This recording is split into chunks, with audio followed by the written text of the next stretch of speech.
a big part of this, like a big part of the fundamentalist approach that they have, is directly born out of American and Western intervention. You know what I mean? This is one of the major issues when you this is one of the major issues when you look at countries that have just been ravaged by war. Okay? When you look at countries that have been absolutely eviscerated, ravaged by war, and the ways in which their governments, are trying to rebuild, and oftentimes are rebuilt directly by some of the more fundamentalist elements, it happens as a direct consequence of their material realities.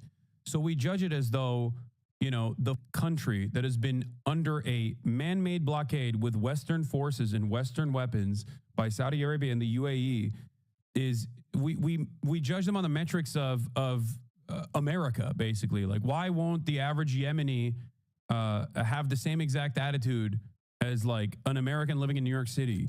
Why won't the average, why won't the Yemeni government be able to behave in the same way that like my local administrators behave? You know, compared to Hassan, dude is 34 and tries to speak and dress like a Zoomer. What is oh, okay. We got the stands in here, I think. I don't think I try to dress like a Zoomer at all. I just dress the way I dress the way I dress. But like, am I a terrorist who is an Islamist fundamentalist, or am I trying to dress like a Zoomer? Because stands basically hold these two things in the same to the same severity. You know what I mean? Like, you kind of betray like the major points that you're making. It's also funny whenever Ethan Klein fans say, I dress like a Zoomer, like I dress bad. Come on, dude. Like, how are you gonna throw rocks from glass houses like that? That's crazy. They came for your tabbies today? Yes. Ethan spent a good 30 minutes going over your outfit and how a socialist shouldn't dress nice, but then called your style whack. Yeah, it also kind of doesn't make sense. Let's continue. There's something weird here. It's like citing the Yemen army saying this, and the Yemen army is the Saudi-backed, deeply unpopular Yemeni government that basically the entire country rebelled against. So that's already a bit weird, right? It also doesn't say anything about agricultural areas. So let's check out the actual article. So looking at the article itself, it doesn't actually say anything at all regarding agricultural areas and making the land useless. Ethan literally he made that up completely. It's not even here in this article, which, to be clear, is Saudi propaganda. So this article does nothing but cite the Yemeni government itself, who obviously just going to say bad things about the Houthis, who are their opponents. And it's from April 2018, which is at the height of the Saudi genocide in Yemen. Basically, this is genocide-enabling propaganda, particularly when you look up what Arab News is. Let's look up this outlet. Who is Arab News? Arab News is an English-language newspaper published in Saudi Arabia, and it is owned by Turki bin Salman Al Saud, the brother of the ruling crown prince of Saudi Arabia, Mohammed bin Salman. The newspaper promotes the Saudi government. This is Ethan Klein's source. I assume Ethan Klein is talking about me because his foot soldier stands are in here going, Empanada isn't reliable. Empanada isn't reliable. Please turn off this video right now. Stop platforming this guy. Stop. Hey, maybe you guys will actually understand a normal, maybe even by pure accident, you might be able to learn a thing or two by watching a YouTuber who unironically knows the they're talking about, as opposed to Ethan Klein. Okay? He's threatening to open your stream right now. Saudi government propaganda outlet just printing anti-Houthi propaganda that based on nothing but the government of the people who the Houthis are fighting against said so. This is one of the greatest minds of our time, clearly. But don't worry, there's more to this. There's worse. Ethan Klein claims that the Houthis brought back slavery. Check this part out. Oh, I almost forgot the most fun one. They brought back slavery. The evidence of this is two articles, one article and one video. A video called article from the Saudi royal family's own propaganda newspaper. and also article from an actual reliable outlet, Al Jazeera, except the Al Jazeera article is from 2014, which is even before the Ansar Allah movement overtook leadership in Yemen. So one side of the story is literally the genocidaires doing propaganda. The other side of the story is actually the previous leadership that escaped to Saudi Arabia. Also, what's funny about the process in terms of like, I will click on your stream right now and I'll show you the truth to your audience. What's funny about that is like, well, for once they'll actually see the full context. You know, for once they'll actually see the full context, maybe recognize that seeing me in 2-second to 10-second clips is probably not going to help them arrive at the appropriate conclusion. And also simultaneously, the only way to make sure that there aren't things that are flipped out of context would be to talk to me face to face instead of just watching me on a 30-second delay on your stream. I assume that he's already clicked away, considering that I'm watching Bad Empanada. Slavery in Yemen from Al Jazeera World, and an article called Exclusive, Houthis Restore Slavery in Yemen, which curiously doesn't actually include who it's from. So let's look first at the Al Jazeera World one. Interestingly enough, if you go to the page where this documentary is from, and you scroll down to the date, which was cut off by Ethan Klein, you see that it's from the 10th of September 2014, and you see that from the text here, despite government denials. Bro, just watch the actual video and know the people's opinions or takes on it. Interesting. Well, considering that I already literally just said the things that Bad Empanada is saying in this video, perhaps perhaps I've already seen pieces of this video and already correctly addressed it. He's just saying he won't watch the nuke because it would cook you? That's interesting. Why won't he actually talk to me where he can't clip me out of context? Is he too afraid? This is fact checking, by the way. This isn't like someone else's opinions on the nuke. We can talk right now if he wanted to. Investigation uncovers evidence of slave labor in Yemen. Now, we might ask the question, who was the government of Yemen in 2014? Was it the Houthis? I even said I would watch the nuke with him, side by side. I already know what clips he used in the nuke, because ironically enough, if Ethan Klein's fan base wanted to know a lot of the context behind the clips on the content puke, they could simply go to a video on my YouTube page that came out months before the content puke actually came out. Ethan Klein versus Hassan Piker Explained 4 months ago. I promise you, if you are in Ethan Klein's fan base and actually went in and watched Ethan Klein versus Hassan Piker Explained, you'd be shocked at how much of the content puke was addressed already months prior. So if Ethan wanted to understand the context behind a lot of the clips that he'd used, if he was actually spending months and months and months on end doing research, he could have accidentally arrived at this video where he could have basically figured out what the actual background was. But I don't think he's interested. I don't think he's interested in the context behind the clips that he used. I think he just wanted to do Hasbara. That's it. It's much easier to shelter your audience from the truth. I'm the one who's saying, if you have some brilliant takes, we can have a conversation in person where you can't clip me out of context. I made this video before the content puke. It's out there for everyone. It's out there for everyone to see.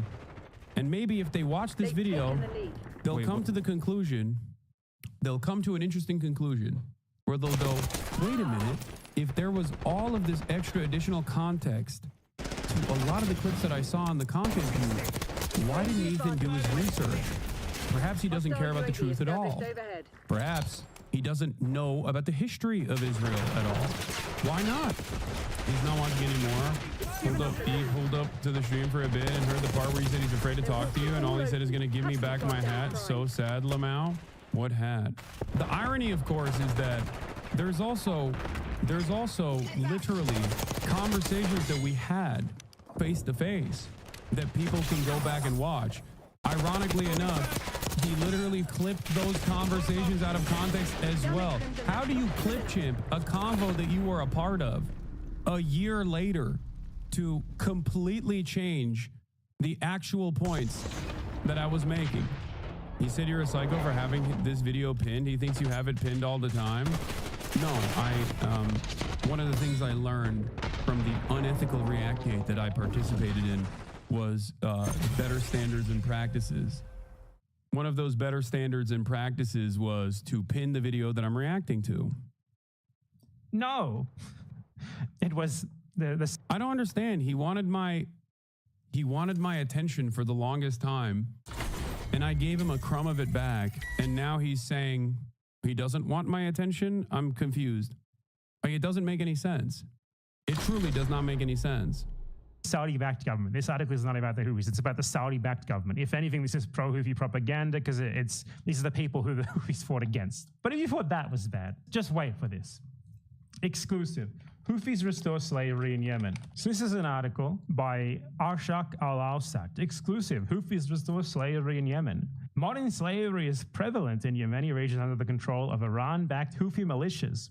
Sources close to the group told us that civilians have been forced into slavery by the Houthis. The Houthis are working tirelessly to restore slavery in Yemen. Several local reports have confirmed this. Yemeni activists have revealed this. They told us. A civilian who works for a pro-Houthi leader told us that he has been a slave for years without pay. And then experts confirmed that the Houthis have been forcing civilians into slavery. Wow, those are some really great sources. It's someone told us, we swear we didn't make this up. Someone told us, we swear we didn't make this up. Someone told us, we swear we didn't make this up. Like 5 times over.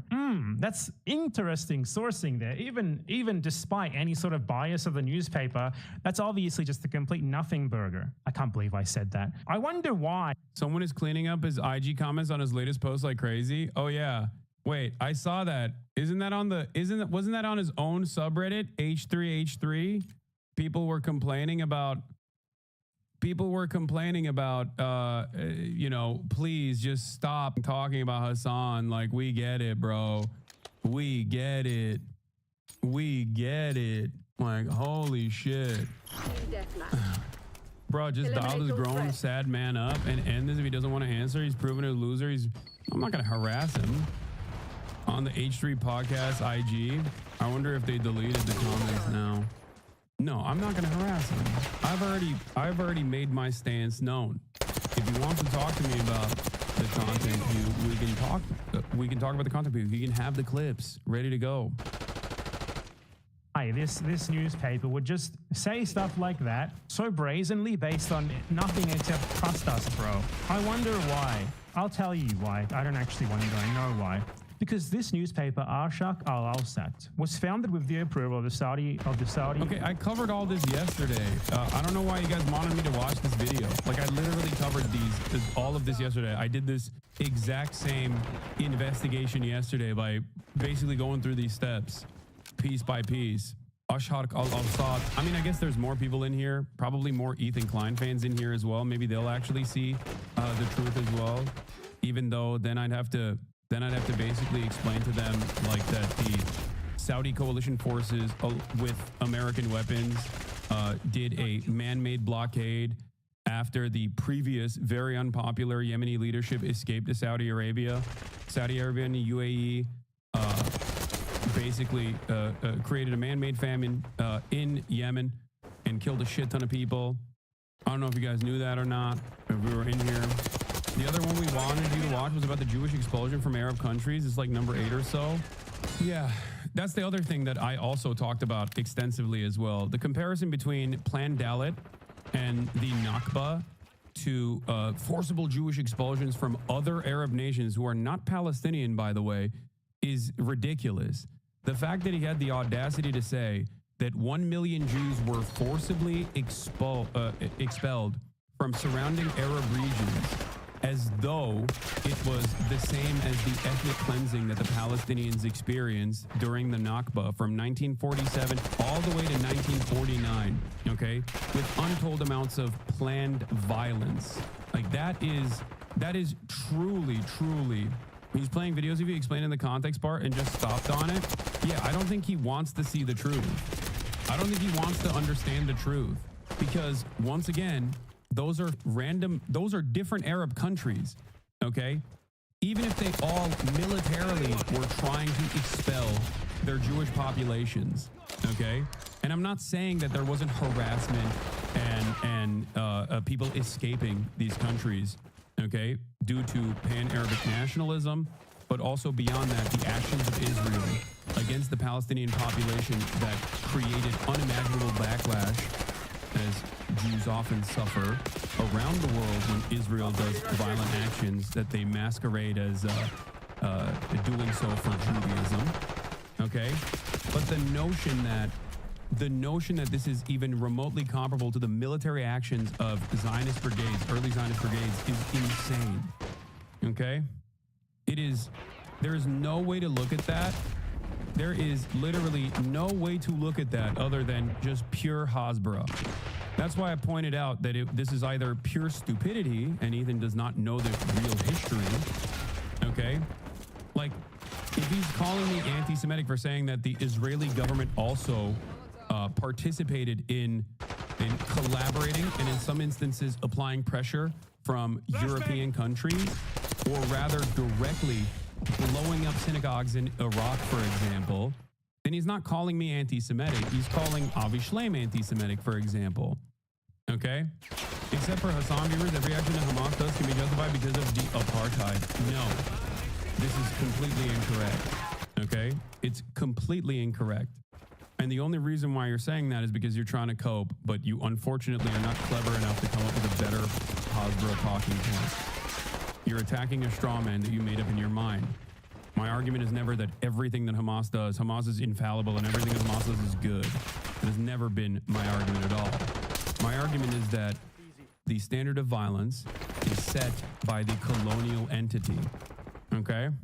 He is too afraid of addressing the truth. He is too afraid of educating his chat on the truth. I think it's an incredibly irresponsible thing to do as a massive content creator who has, you know, now a smaller audience, but still a relatively sizable progressive audience. Okay? Ethan showed the context, but said it changes nothing about his point. If I can't call Klansmen inbred, what the can I do? Where is the Oh, here. Ethan Hello, everyone. denies Welcome the to another knockback. debunking of Ethan Klein's supposed content nuke. So at one point in his supposed content nuke, Ethan Klein attempts to justify the Israeli settler colonial state and its expulsion of Palestinians by glossing over the Nakba, and that basically the Arab world just randomly, crazily became full anti-Semitic, not reacting to anything in particular at all, and expelled and forced out and pogromed all of the Jews. And we're going to go over all of the examples that he uses here to justify this claim. So firstly, let's watch him gloss over the Nakba here. To think that Jews as an ethnic minority in Israel would not be safe. After all, Israel is a... You're getting his arguments wrong. Watch the video. I mean, I watched bits and pieces of the video at this point. Like, the inbred argument is completely wrong. One must ask the question, how did Ethan Klein do so much research and get this so unimaginably wrong? One must also doubly ask this question to Ethan Klein himself directly. Why did he, after getting it wrong, refuse to learn the true context of the situation? I've tweeted about this. I've used this as an obvious example of Ethan clipping me out of context. Why did it take 4 attempts for Ethan to even see the rest of the context and then still continue saying, no, it doesn't matter. I think you're still anti-Semitic. And not only that, but also, why is it appropriate for Ethan to clip me out of context all the goddamn time, but then you're like, you're taking him out of context. You're taking him out of context over and over again. Okay? If I am losing some of this context and nuance because I'm looking at clips, I think the best solution here would be to have a direct face-to-face conversation instead of him clicking on my stream and trying to find clippable moments from my stream. That's all I'm stating. A country of refugees. If the Jews didn't come... It's so funny. Does he think he's a refugee or Felix Klein a refugee? You guys aren't refugees. You make refugees. Palestinians are refugees because of you. Get it. I think another gross part of this was him saying that me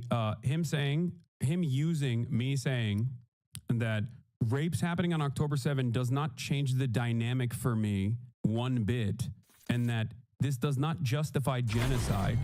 Him consistently using that over and over again in a malicious way, I think is completely inappropriate. Completely inappropriate. You can say, bro, watch the video all day. I said I would watch the video with him. Okay? I said I would watch the video with him. It's straight, okay? From Europe after the Holocaust, they came from the surrounding. He is, guys, listen, you can come in here and say, oh, you're crashing out or whatever all day, every day. Okay? The reality of the matter is, I think most people, reasonable people, can understand who has been on an extended crash out for the past 6 months, perhaps even longer. I'm not the one trying to dox Reddit mods. I'm not the one going after random Redditors and declaring war on random Reddits, random subreddits, okay? I'm not the one posting at 3 a.m. Instagram stories every single day. As a matter of fact, I didn't even know that he was doing half of this shit for the longest time because I deliberately avoided looking into it, okay? I'm not the one trying to send my audience after journalists that have written articles about me far before he even chose to do this weird Hasbara thing where he's like, I'm pro-Palestinian, but no one is defending Palestine in the way that I want to, you know? There's a clip of him saying how he fully understands what you meant by rapes not changing the dynamic months before the content nuke, but he's so disingenuous that he shifted his stance to support his narrative. I have not seen it, but that would not be surprising. He literally said he's considering getting journalists on Slate to do a retraction, calling them names live. That's so insane. I didn't even, I'm not the one who joined forces with the ADL to get people deplatformed and celebrated that over and over again. Okay. And I'm certainly not the one who's saying that they want to go to Israel and show how multifaceted and multicultural and how free of a society it is. You know, that's it. There's a reason why everyone that is not completely trapped in the fuck Hassan, trapped in the fuck Hassan brigades is looking at this from the outside going, I don't even like Hassan. And I thought he was a real piece of shit, but Ethan has made me reconsider him in a totally different light. That's it. I think being pro-genocide kind of hurts your soul a little bit. What was the final straw that made you respond to this stuff? When I saw wait, what? Ethan Klein? Get the injury special at McDonald's now. Let's break it down.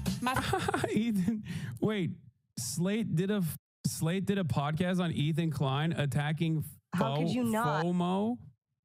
After posting an Instagram story that claimed potential collaboration fell apart due to anti-Semitism, posts of problematic behavior and language the Kleins have exhibited on camera soon flooded the subreddit, calling out the podcaster for their past controversies. Since then, Ethan has used this platform to threaten multiple subreddits, seemingly gearing up to come after FOMO. I still don't know how to say the subreddit. What's actually crazy about this is that Asmongold exists, yet he chooses to focus his small d energy towards you. Yes, because it's literally purely about personal vendetta. That's it. FOMO.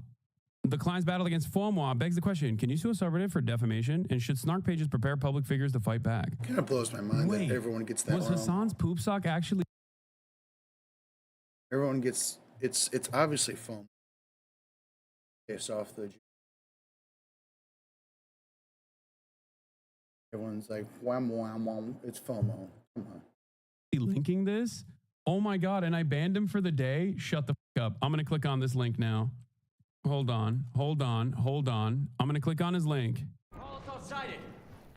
Oh my God. I'm so sorry. I'm issuing a retraction. I'm unbanning Hassan's poop sock. I'm issuing a retraction and unbanning Hassan's poop sock. I apologize. Justice served. Justice delayed is justice denied.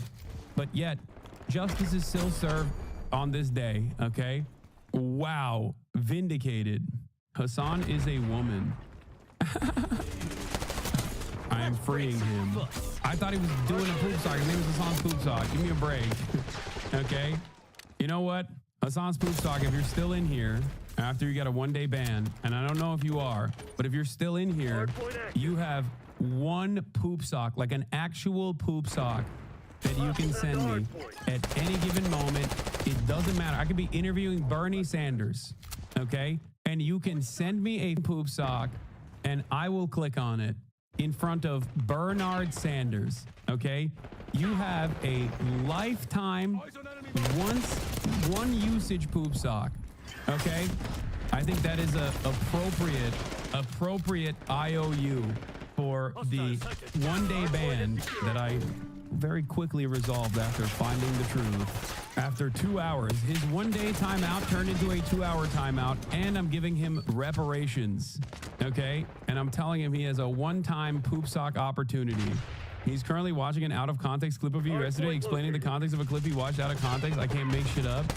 It's ironic because I also called this ahead of time that he was going to do that. Bro, why is this subreddit claiming you're behind the Slate video, Lamau? I didn't even know it existed. I literally banned a chatter for linking it, thinking that it wasn't a real thing. You were all here when the lifetime poop sock allowance was given. I wonder why there's a major difference in the what Creator Clash 3 needs a headline fight. Here are the options. Ethan Klein versus Hassan Piker, Hassan versus H3H2 Productions, Vape Nage versus Hank Pecker. Ethan's gonna get mad at him. Ethan's gonna get mad at iDubbbz for even saying this. I genuinely don't get it. Why is he so scared to talk to you? Because he knows I know more than him. That's why. What do you mean? This way he can shelter his audience from the truth about all the lies he spread, not only about me, but also more importantly, because I don't give a if he lies about me, who gives a shit, okay? I'm just one person. But I think what is abhorrent is to literally misinform your audience either deliberately or because you simply have not done enough research on Israel and the history of Israel. Ethan plays devil's advocate agreeing with Hassan. Hila doesn't like it and puts words in Hassan's mouth. What is this? For sexual violence and savage R words on October 7th. Doesn't matter if R words happen on October 7th. It doesn't change the dynamic for me. What's interesting about that quote specifically is that I get what he means in that one. Like, I felt like he said weird stuff in that. Because he's saying, he's saying even if the R words happen, well, I think the way he phrases it, even if it happened. They did happen. Yeah. But he's saying, even if they did happen, it wouldn't change the calculus, which I understand what he's saying. But I guess the way he's saying it is, even if it didn't happen. Yeah, because I was debating a person who was saying, why do you not deny that sexual assaults have happened? That's interesting. Hassan Poop Sock, not only did you get untimed out because you were correct, but you also got a lifetime Poop Sock opportunity. Stop pretending there's even an iota of chance it's not deliberate. His rhetoric is extremely careful and straight up out of the Ruth Wise playbook on how to do Hasbara. Yeah, no, it's just like, yeah, he knows what's up. Like, he has to. Yeah, I would not argue that. I'm just probably at. Oh, so they agree with me. Wait. Do they both agree with me that like genocide is completely unjustifiable even if sexual assaults happen on October 7th? Because I think that's a pretty normal position to have. Devil's advocate here. It's just a devil thing. Not devil advocate. I don't even think this, but just to play devil's advocate for a second. I mean, just imagine to the girls that did survive, somebody saying, that's a very I don't care if it happened. You know, well, so like the ones that I guess the last thing that I would want to hear. The ones that jumped out to me as more offensive were who's just like basically he was like, what rapes? Like, Yeah, he's just straight up saying like so like all of it combined is problematic. Yeah, all of it combined definitely. Incoming lethal. That's not what I said. For the record, I think I was probably responding to a chatter when I was talking about the rapes that were committed by Israeli concentration camp guards at Sde Taiman when there was a pro-rape riot that took place in Israel that successfully took out the concentration guards from the grips of prosecution. And then the main rapist became a television personality. Doesn't change the dynamic for me. Mr. Specker declares before finally admitting that Palestinian resistance is not perfect, a euphemism for terrorism. Okay. I get the context of one of the clips, but all the out of context clips combined is bad. Also, for literally this entire process, like we're now going back and forth about like I think he is slipping up in this clip by giving you the benefit of the doubt, and Hila is correcting him to make sure they stay on message. Yeah, what's really up about this process, by the way, is that one, I don't even know if they've like talked about the rape riots in Israel. I doubt it. Okay.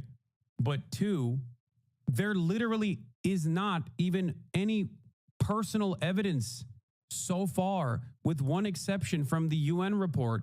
Israel literally denied independent investigators to actually investigate the sexual violence that happened on October 7. And also, Israeli newspapers literally revealed a couple months after the fact, or not even a couple months, like literally a month after the fact, that one of the organizations that was handling the bodies ruined the forensic investigations that could have taken place. Okay? That is completely ridiculous. Why the would I be, why in the ever-loving would you ever assume that I would not want justice for victims, regardless of what nation of origin they're from, even if they're from an apartheid state that's conducting a genocide? Okay? It doesn't fucking matter. I want justice. I want the truth. The Israeli government has denied the opportunity for the truth time and time again. Take it up with them and not me. That is insane.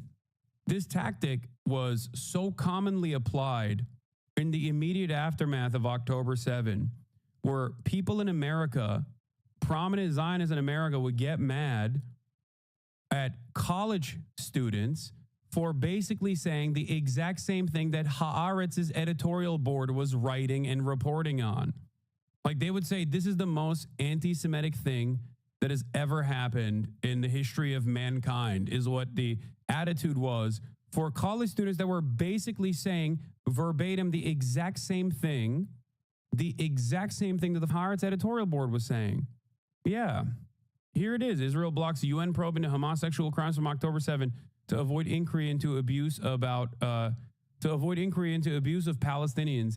The UN Special Representative on Conflict-Related Sexual Violence asked to investigate Hamas's alleged crimes on October 7 and towards the hostages, but Israel refused their request to access Israeli detention facilities to examine the claims of IDF abuse. Israeli women's rights groups warned this could lead to Israel, instead of Hamas, being added to the UN sexual violence blacklist. No, he won't call Haaretz anti-Semitic. He's hitting a liberal Zionist position, which implies that every pro-Palestinian is actually doing it wrong, and they're not actually pro-Palestine in the right way. Okay, that's it. It's a very specific type of defending Israel for a very specific audience. That's how you try to capture the attention of progressives, because you can't just outright pull a Michael Rappaport and be like, oh yeah, I'm gonna, every Palestinian, they should all die. If you say that, your audience is gonna be like, what the are you saying? You're a monster. Okay? So you hit a very different line where you're like, I'm pro-Palestine, but I want to talk about Ukraine, so I'm going to.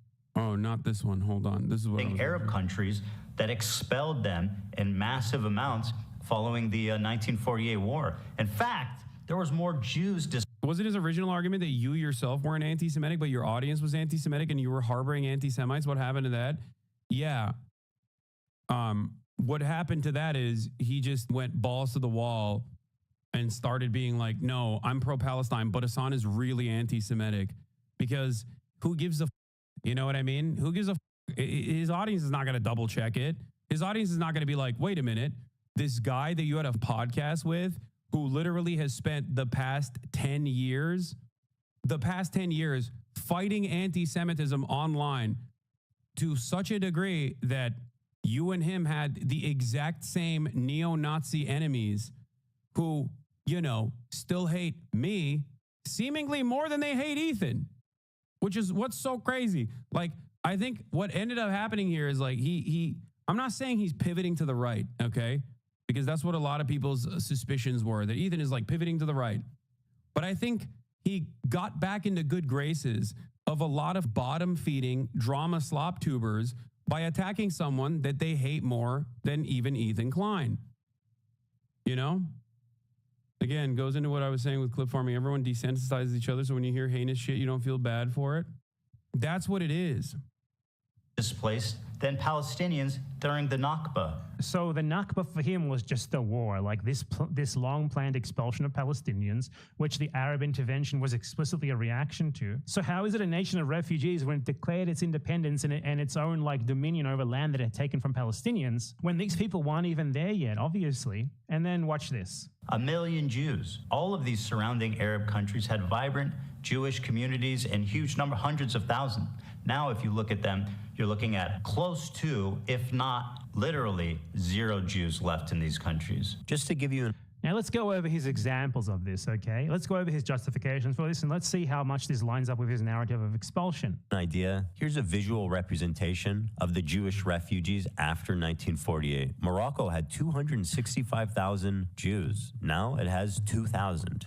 Okay, so Morocco at this time was not self-ruling. It was still a French colonial possession. What happened in Morocco is that the Jewish Agency, which was one of the leading organizations advocating for forming a colonial state in Palestine and trying to further such ends, struck an agreement with the French governor of Morocco to force Moroccan Jews to immigrate. So what this was Israelis working in tandem with the French colonial power to force the Jews out of Morocco. Morocco did not expel them. Israel sent ships there specifically to pick these people up. Israel was an active participant in this expulsion. And the reason why they did this is obviously because it's to Israel's advantage. If Jews are forced out of other places, they want it to happen. Yep. That's why they actively participated in doing it here. Because a Jew elsewhere is not useful to Israel, but a Jew who moves to Israel is. His next example.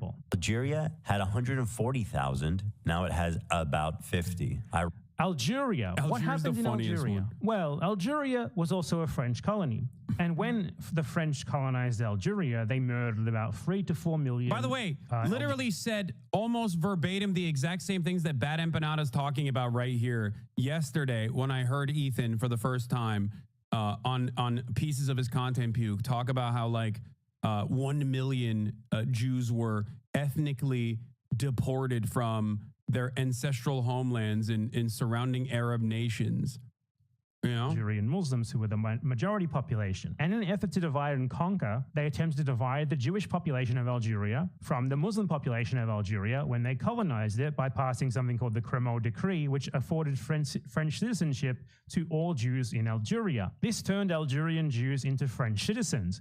And soon after this, they integrated into the French settler society, which was oppressing the Algerian Muslims and Christians. Thus, the French Jews became French, both culturally and by citizenship. And unfortunately, most of them decided to collaborate with the colonial power. Effectively, they were French at this point. Then, once Algeria won its independence from France, the French settlers and the French Jews were given an ultimatum: either renounce their French citizenship or leave the country. This was not specifically aimed at Jews, it was for everyone. This was not specifically aimed at Jews, it was for all French. And almost all of the Jews chose to go to France. So this was not an expulsion, nor did these people even go to Israel. They went to France. Again, French colonialism's fault, not the Algerians' fault. Also, not the Palestinians' fault. Once again, like even if every single surrounding MENA country, all the way to the Levant, decide, Even if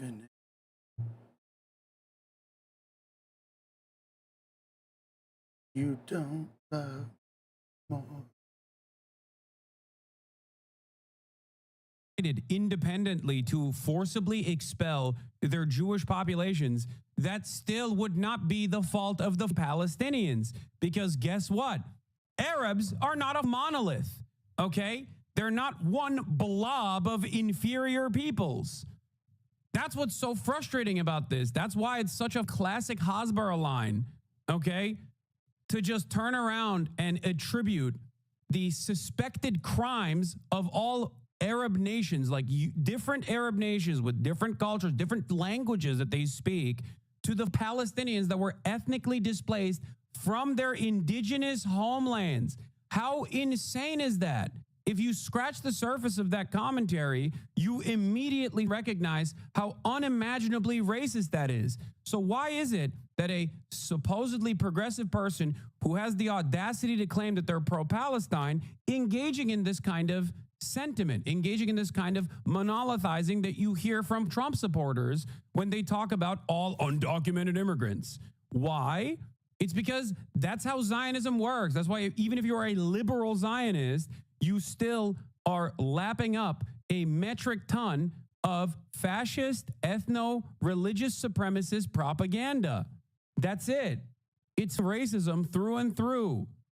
Same as in Morocco. His next example is Iraq.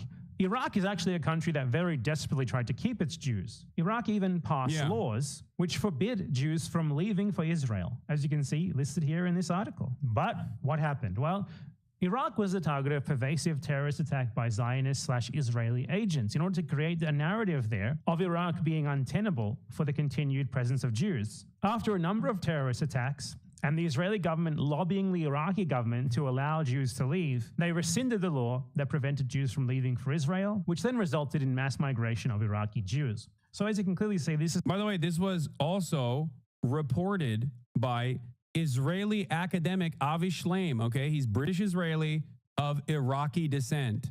Avi Shlaim extensively wrote about this, okay?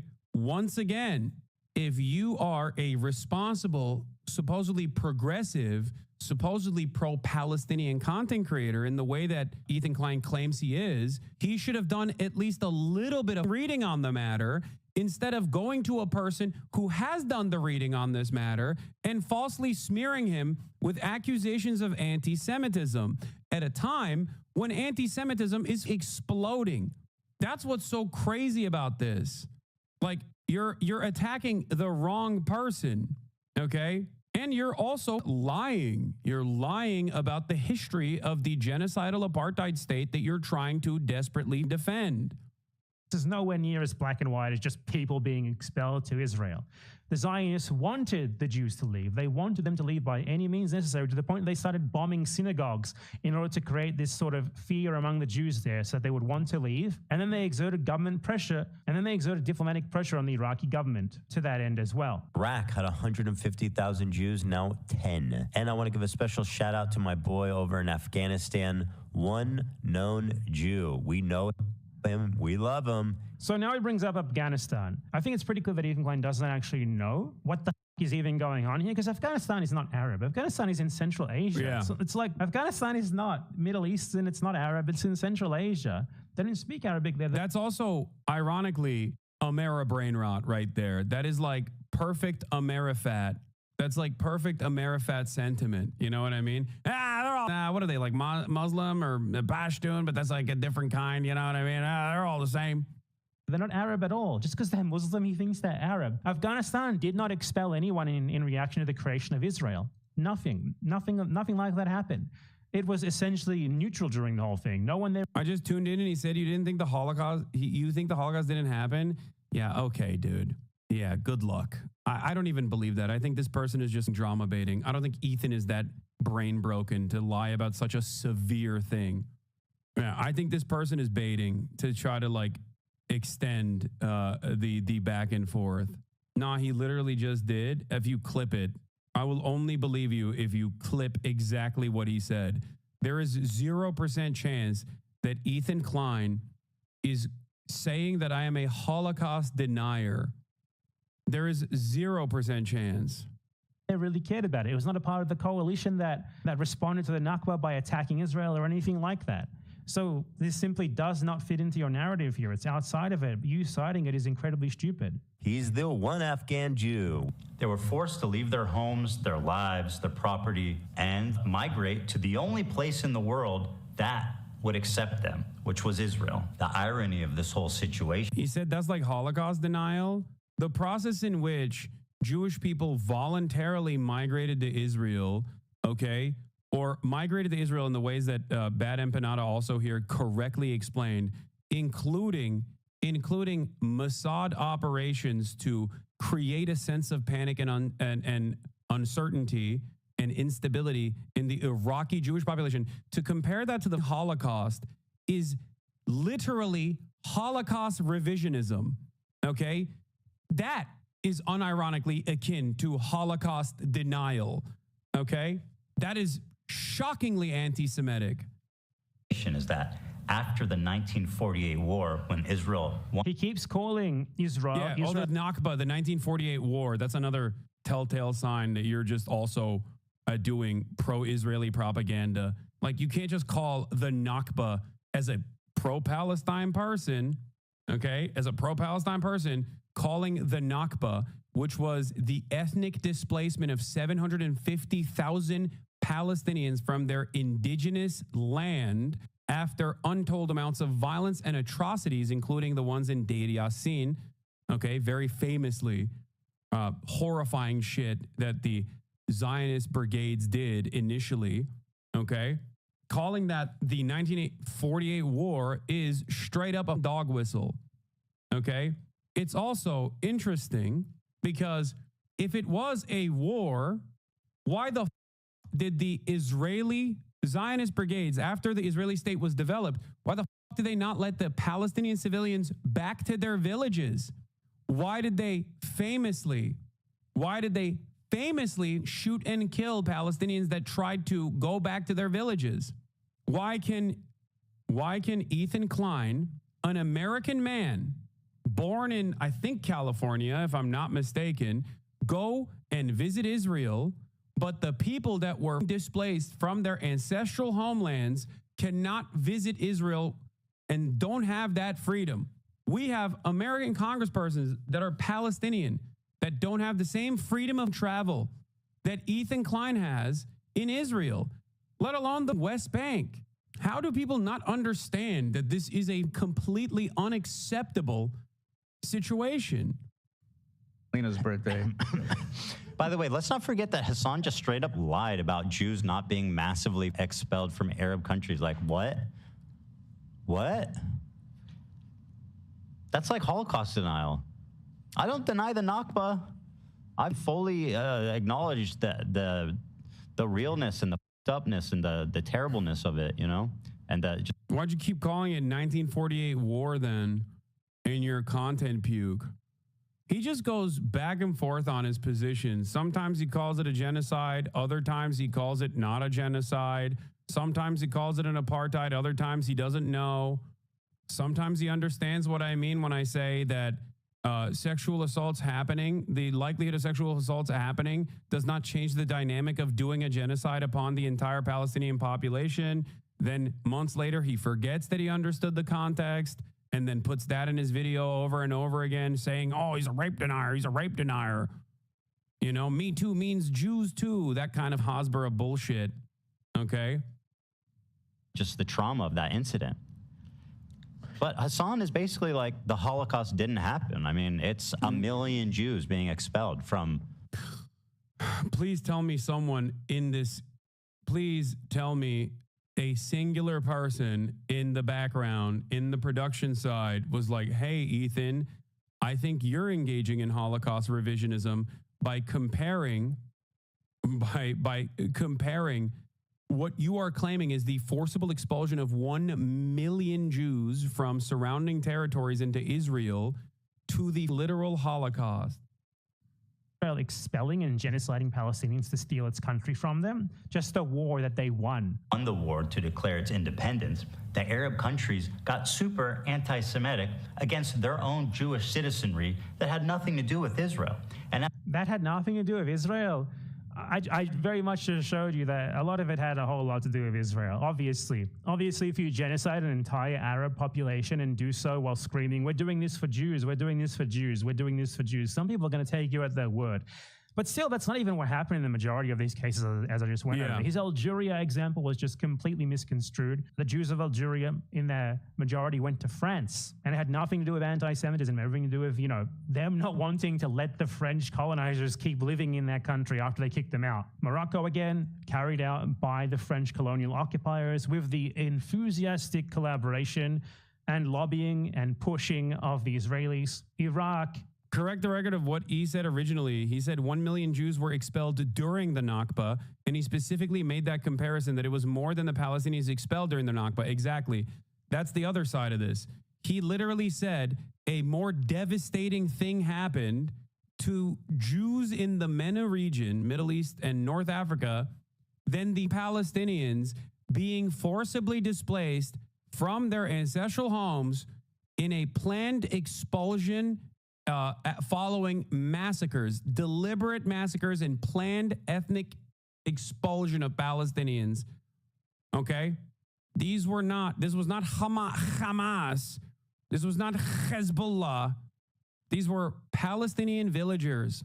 Like in the case of Deir Yassin, the Palestinian village of Deir Yassin had actually a cooperation and friendship agreement with the surrounding Israeli villages.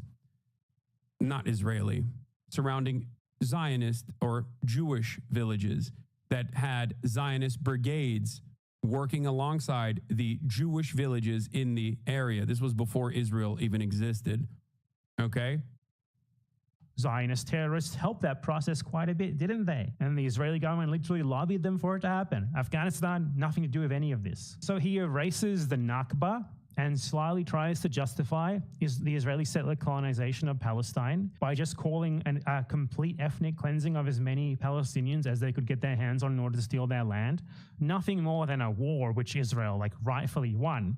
And then he tries to justify this land being colonized by saying that, well, the people who came were refugees, all of them were just randomly expelled, when in literally all of the examples that he chose, in only one of them was anyone actually even remotely expelled as a result of that, which was Iraq. And that was only after massive Zionist pressure, both diplomatic and literal terrorist attacks being carried out in synagogues. Ethan Klein is basically attempting to justify settler colonialism by reframing the colonizers who came there and stole Palestinian land and homes as victims themselves, which, I don't know, in his logic seems to justify it, which not only wouldn't justify it in the first place, but which also just isn't true. So yeah, just another one of Ethan Klein's many ridiculous lies. Oh, and apart from all of that, I'd just like to note as well, this is something very important that most people don't know. But in 1975, there was a joint declaration from the governments of Morocco, Yemen, Libya, Sudan, Iraq, and Egypt that any Jew who had left post-Israeli independence, the PLO demanded there be reparations for any Jewish person from any of these surrounding countries that was harmed. Okay? These countries would pay reparations to Jewish people that left these surrounding Arab nations. You know who didn't like that at all? Israel, obviously. And once again, it's not like this is the fault of the PLO or the Palestinians anyway. They were the victims in this situation. Okay? independence could return and have their property returned. So whatever... Yeah, he needs to read like one book. Just read 10 myths. Read one Ilan Pape book, okay? Read 10 myths. That's all you need to do. It's like probably the easiest one to just dissolve all this like nonsensical, ahistorical, Hasbara pro-Israel propaganda. Listen to the audiobook. Watch one Ilan Pape video discussing the history of Israel. Wrong happened to them here. The countries in question were willing to right this wrong. But Israel wouldn't even let them take them up on this offer if they wanted, because the whole reason why Ethan Klein and other Zionists mention this talking point is not honestly. It's because they just use it to weaponize against the Palestinian right of return, because the Palestinians actually want to return to their homes. The Israelis don't. The Israelis live great. They don't need some grandpa's home in Iraq or whatever. They stole a Palestinian's house and land a long time ago. They're living large at the expense of the Palestinians. So them even bringing this up is total bullshit, because one, it was not simple expulsions as Ethan Klein likes to claim. The other stuff that was really funny and really stupid and immediately dismissible was shit like claiming that I was denying the genocide that took place upon the Uyghur population in China. And it's literally clips that are directly from our conversations with one another, where he's like, that's when I started realizing he was a radical, scary man. Okay? And then he falsely claims that there is no article that I was talking about literally in that conversation. Of course that article exists. He just didn't put it in the video. So either he is stupid and didn't even realize that this article doesn't exist, or he knew that the article existed and deliberately removed it from his video, omitted that key detail to make it seem like I was lying to him. Every part of this video, and I cannot stress this enough, literally every single minutia in this video is false. I've never seen anything like this before. It's somehow worse than Willie Slop Show. It's shocking how bad it is. Like, you can misunderstand my positions, okay?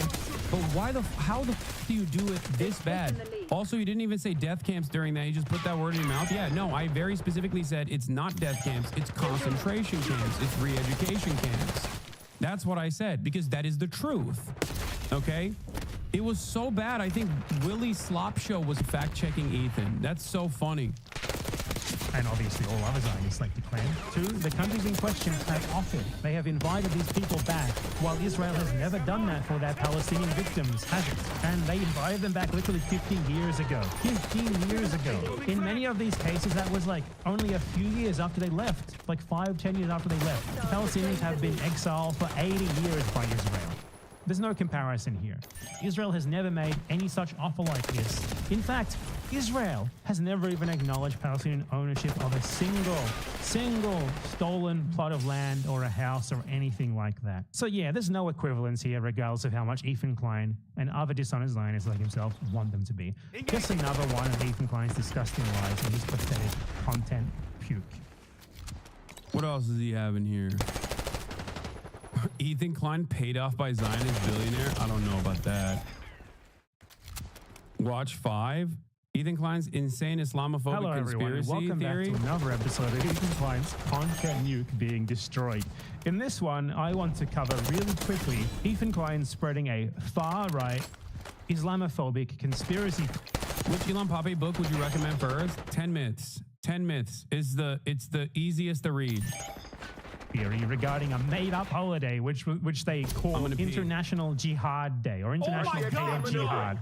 And Ethan Klein saw someone else, an Israeli Zionist, say that this day existed, and he just took this guy at his word at face value and included that in his video in like this conspiracy theory regarding Twitch like anti-Semitically blocking Israelis because they're Jewish, which was his claim. So the context of this is that Ethan Klein claimed in this segment that Twitch blocked new signups from Israel on the 13th of October 2023, which is not true because they actually block signups from Israel and Palestine, and mentioning the Palestine part destroys his entire argument. So as you can very clearly see in this article right here, Israel and Palestine, something that he leaves out of his article to try and frame it as like an anti-Semitic ban of Jews. And the reason for this, according to Twitch, was that they temporarily disabled signups with email verifications because they were getting a lot of new accounts that were posting like combat footage and like Gaza atrocities and stuff, which they didn't know how to deal with. So they just temporarily assigned signups of new accounts from both Israel and Palestine, not just Israel. So his whole anti-Semitism narrative ruined there, obviously. Not that it would be bad for a website to boycott Israel. It would be good. Israel should be boycotted by everyone all over the world.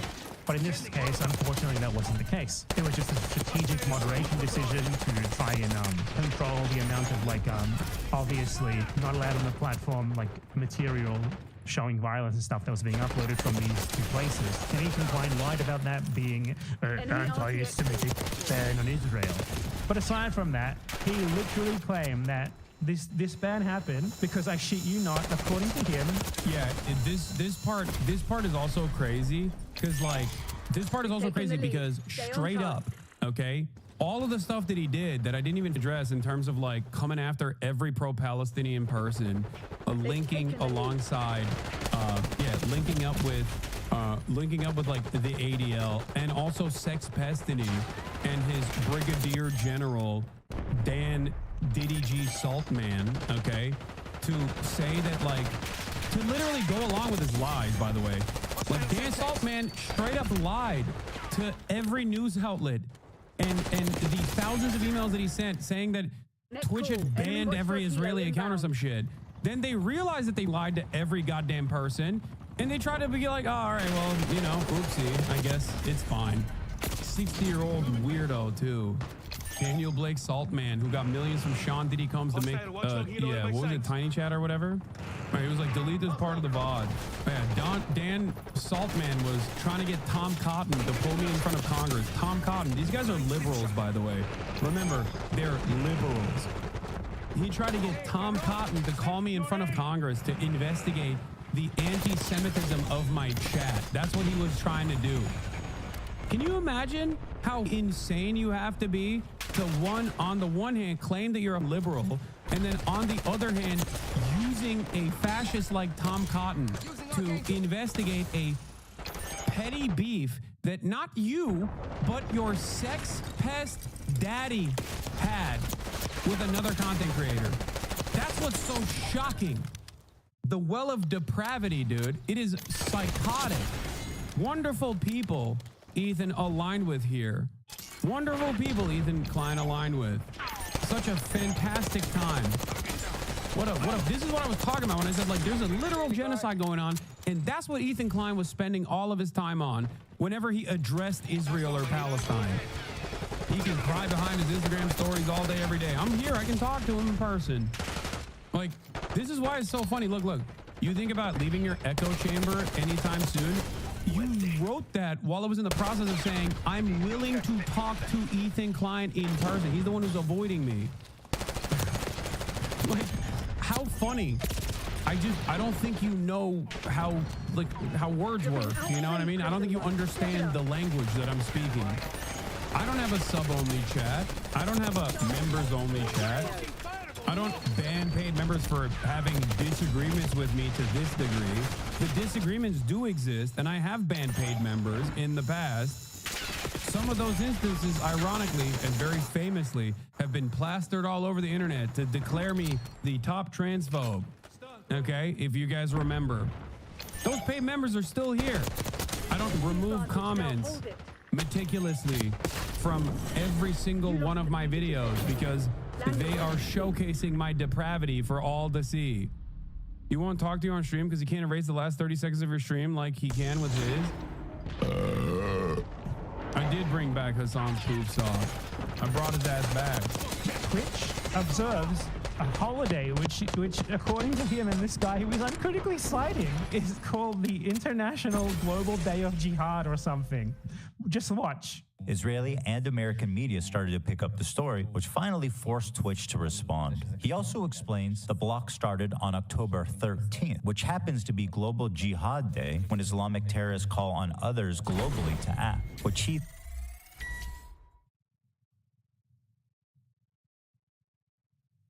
Bro, you can't be serious. Ethan Klein fans cannot be serious. And they were like, you have to watch this. You have to watch this video. My favorite content creator happens to be the dumbest person alive. My favorite content creator happens to be the biggest moron of all time. And you have to sit there and watch his 1 hour and 43-minute hit piece that flopped because it was filled to the fucking brim with idiocy. Is this going to be poop sock? Twitch never banned Israel. Oh yeah, here. This is the famous incident. Here, let's take a look. And either be suspended for a year or never be hired again. I just saw something. Okay. I understand what happened here. The emails accused Twitch of suspending all Israeli accounts for a year.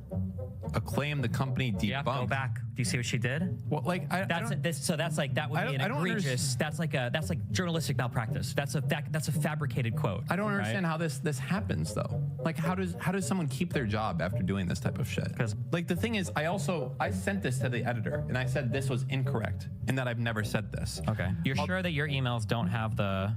Yeah. Again, tens of thousands, almost 100,000 emails were sent, okay, to every single marketing company that was working with Twitch, to every single brand that was buying ads on Twitch. Why do they do this?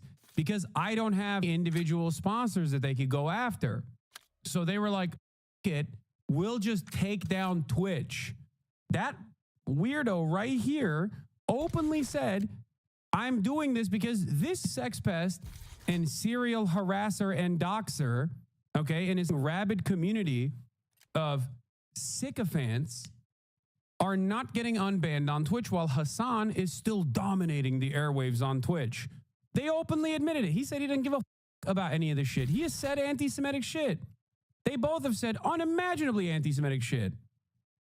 They were just simply trying to apply pressure to Twitch so that Twitch would ban me before the election. That's it. And in the process, they literally doxed random people that work at Twitch, okay, and aggressively pursued them. Just like This fan base goes after every journalist that dares to write a positive article about me, not realizing that this kind of behavior is abnormal and under normal circumstances would probably be illegal. All they got in this process was for me to be shadow banned by Twitch. Okay?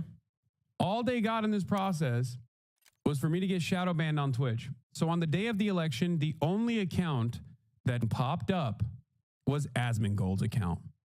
And even then, I still had 314,000 people watching live on the day of the election. As in 300,000 plus people either were already subscribed or were already watching, were already following. So I showed up on their list, their follower list, or they directly put in twitch.tv/Hasanabi to arrive at my page. So they failed even in that regard. And Ethan Klein was pursuing this. And he was pursuing this with all of the lies that these two morons were spreading. Yes. You sure? Yes. You can go to the site and click the button. It's been the same. Why would I ever say that they suspended Israeli users? I know that's not true. No one would ever say that. That's false. I found you. I wasn't following you. No, I was literally not on the algorithm. I've never said this, and they're saying that I have said this. I did. Listen, I sent an email to the editor, and I said I demanded a retraction or a correction on it. If they don't, I will sue them. Oh, no, wait, hold on. Forget I delete this part of the VOD. Okay. Your dumb email does say that. No way. Even more troubling, Twitch previously suspended all Israeli accounts for a year without public acknowledgement or explanation. All right, well, never mind then. All right, we'll just trim that part out of the VOD. Well, there it is. Even more troubling, Twitch previously suspended all his... They sent these out to every advertiser. Twitch has every right, if they chose to do so, to sue the out of these people. They actively brigaded using their Discord server, which the Bloomberg article that they're reading actually notes. Okay. They had to delete all of the Hassan posts from their subreddit for the time period because they were worried that their subreddit was going to get banned for also actively brigading and literally sending out botted emails to every advertiser saying that I was the arch anti-Semite. They're already posting the socials of the Slate hosts on Reddit. Yeah. I don't think these guys understand. You cannot behave like a cyber terrorist like this. Okay. Inevitably, you're going to piss off the wrong people. Why don't you sue? I'm a public person, okay? You guys are delusional. You don't understand how litigation in America, especially for slander and things like this, work. The standard is incredibly, unimaginably high for someone who is a public personality, okay? Especially in America, because you also have to prove malicious. You have to prove malice as well, which ironically enough, these guys are so stupid because they were doing it in broad daylight that they actually do have a case for defamation. They do have a case for defamation because they have actually openly admitted to malice on camera like 1 million times. What is this? You spooked Ethan live? Let me just out of context would be to talk to me face to face. Instead of just watching me on a 30-second delay on your stream. Wait, wait. How does he know I'm watching already? You as a non-lawyer probably don't know enough to say that. No, man, you have to prove intent. Like you have to prove that this person is willingly and knowingly misrepresenting the truth. And then also on top of that, you have to show damages. It's a very complicated process. And the standards are unimaginably high for a public person. Okay. I'm not interested in engaging in litigation anyway. Like, I'm not going to sit here and show like a direct, try to compile exactly how I have been wronged and harmed. I don't give a, especially because I just explained to you that, especially because I literally explained to you. Yeah, I know. Ethan literally said, I want Hassan to lose everything. That's malice. He went on to describe, he wants you to lose, which is your career, money, and livelihood. Yeah. Also, I do think it's kind of loser shit. I mean, I haven't done it to Sex Pestiny. Once again, two things I always say: judge me by my enemies, and history will vindicate me. Okay. I think a lot of these people end up themselves over because all of that bad, toxic vibes, all of those awful vibes inevitably end up crumbling the empire you've built for yourself. That's not what malice means in the law. It's an intentional wrongful act, not just I hate the guy. Hassan, why would someone want to hate someone this much? Is he mentally ill? I mean, I don't know what it is, but I do think that I genuinely have a way. I think I genuinely do have a way of making people terrified, or I mean, making people completely unhinged. What is this? Ethan opens Hassan's stream, finds out he's fact checking, closes the stream. He actually talked to me where he can't clip me out of context. Bro, you are so pathetic. Is he too afraid? It's actually... This is fact checking, by the way. This isn't like someone else's opinions on the nuke. Uh-huh. Whatever. So stupid. Oh, so stupid. Let's just move away. Oh, I'm so stupid. Don't fact check, please.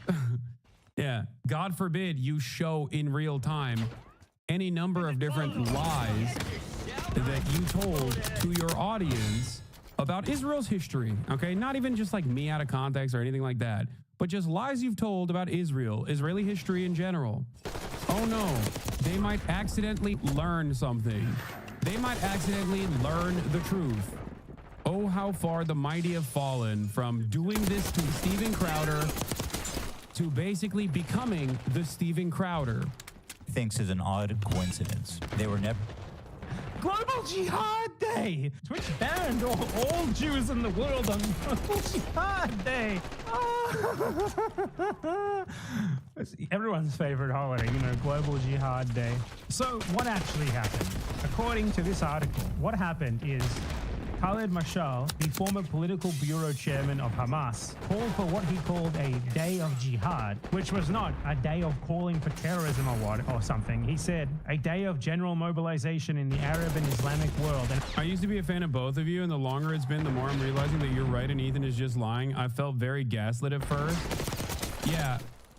So the problem here is there are still plenty of people in Ethan's camp that are literally progressive people. Wonderful people.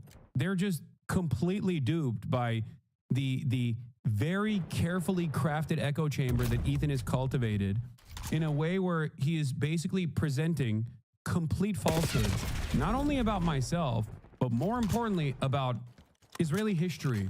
Okay. And I think the second part of that is significantly more important than just him being like, you're anti-Semite. Blah, blah, blah. I've heard that a million times over. There are thousands of people out there who legitimately think I am the arch terrorist. Okay? There are thousands of people who, I mean, I've gotten targeted by the ADL. They still target me. I've gotten targeted by Apex attack dog, Richie Torres. Okay? That's not an issue. You're not that smart. Drugs, Sanabi, you're not that smart, to be honest. Who? Name one. I like that you said you're not that smart, to be honest, and then immediately went, who? Name one, while I was in the process of telling you one institution that has, you know, some institutional legitimacy, the Apartheid Defense League, ADL, and also Richie Torres, who is an American Democratic Party congressperson. So I don't know if I'm the stupid one, because I call myself stupid all the time, but I feel like you might be a little bit stupider than me. Okay? Oh, who could forget that random psycho living in Long Island? My brother's an H3 fan and he doesn't like you. I don't think his politics are bad. I just think he's annoying. And even he knows something is up. Every time he talks about you, he knows something is missing in this conversation. At least a small part of it is that me, his sister, wouldn't be watching you if what Ethan said was true. Yeah. Chat, please report one hawk using dirty words. This channel should be called Legion of F Words. Another 2013 account using a slur. This is, of course, a massive terms of service violation, which is weird because you're going to lose your 2013 account by doing this. I unbanned you because I want you to explain yourself here. Let me ban and unban again. Oh, shit. Hold on. and among the free people of the world, a day to rally support, operate, and participate actively. It is a day to demonstrate our love for Palestine, Jerusalem, and Al-Aqsa. He also appealed for donations to assist Gaza, which was currently experiencing an Israeli military incursion. Now, this was spun by far-right Zionist genocidal conspiracy theorists into being like a yearly holiday in which Global Jihad Day is celebrated and which like everyone does terrorist attacks to celebrate it or something. And this conspiracy theory took the words of someone calling for protests, pro-Palestine protests, and they spun that into being like a global day. Kaya was crying and clawing at the door because I think she needed to go out and poop. Day of Jihad, a phrase that he did not use, and then this led to real life attacks and threats against Muslims, and then this led to this Zionist idiot who Ethan Klein just uncritically cites, claiming that there exists the Global Day of Jihad that Twitch apparently. I can't believe you put Global Day of Jihad on there. That's crazy. Like that I didn't even know he did that. He observes like a yearly holiday that Twitch apparently observes. He just repeats that uncritically. Like he just straight up repeats a far right made up Islamophobic conspiracy theory totally uncritically. So yeah, folks, Ethan Klein, everyone, he legitimately put forth the notion that the Twitch corporation owned by the Amazon corporation celebrates a global holiday called the Global Day of Jihad, and that them banning IPs from Israel and Palestine on this day was like their way of celebrating and participating in the global day of jihad. This guy legitimately believes that no one can respond to him. He legitimately believes that he's like the smartest guy in the world, and like his opponents just can't possibly give him these incredible arguments. Oh no, the F slur guy got his shit pushed. And that's the sort of thing that yeah, he got the wrong day of Global Jihad, dude. That's his problem. You didn't realize it was a blessing. It was that you were ignoring this clown. Even it's exhausting. I mean, the reason why I ignored it is not because he had anything brilliant to say.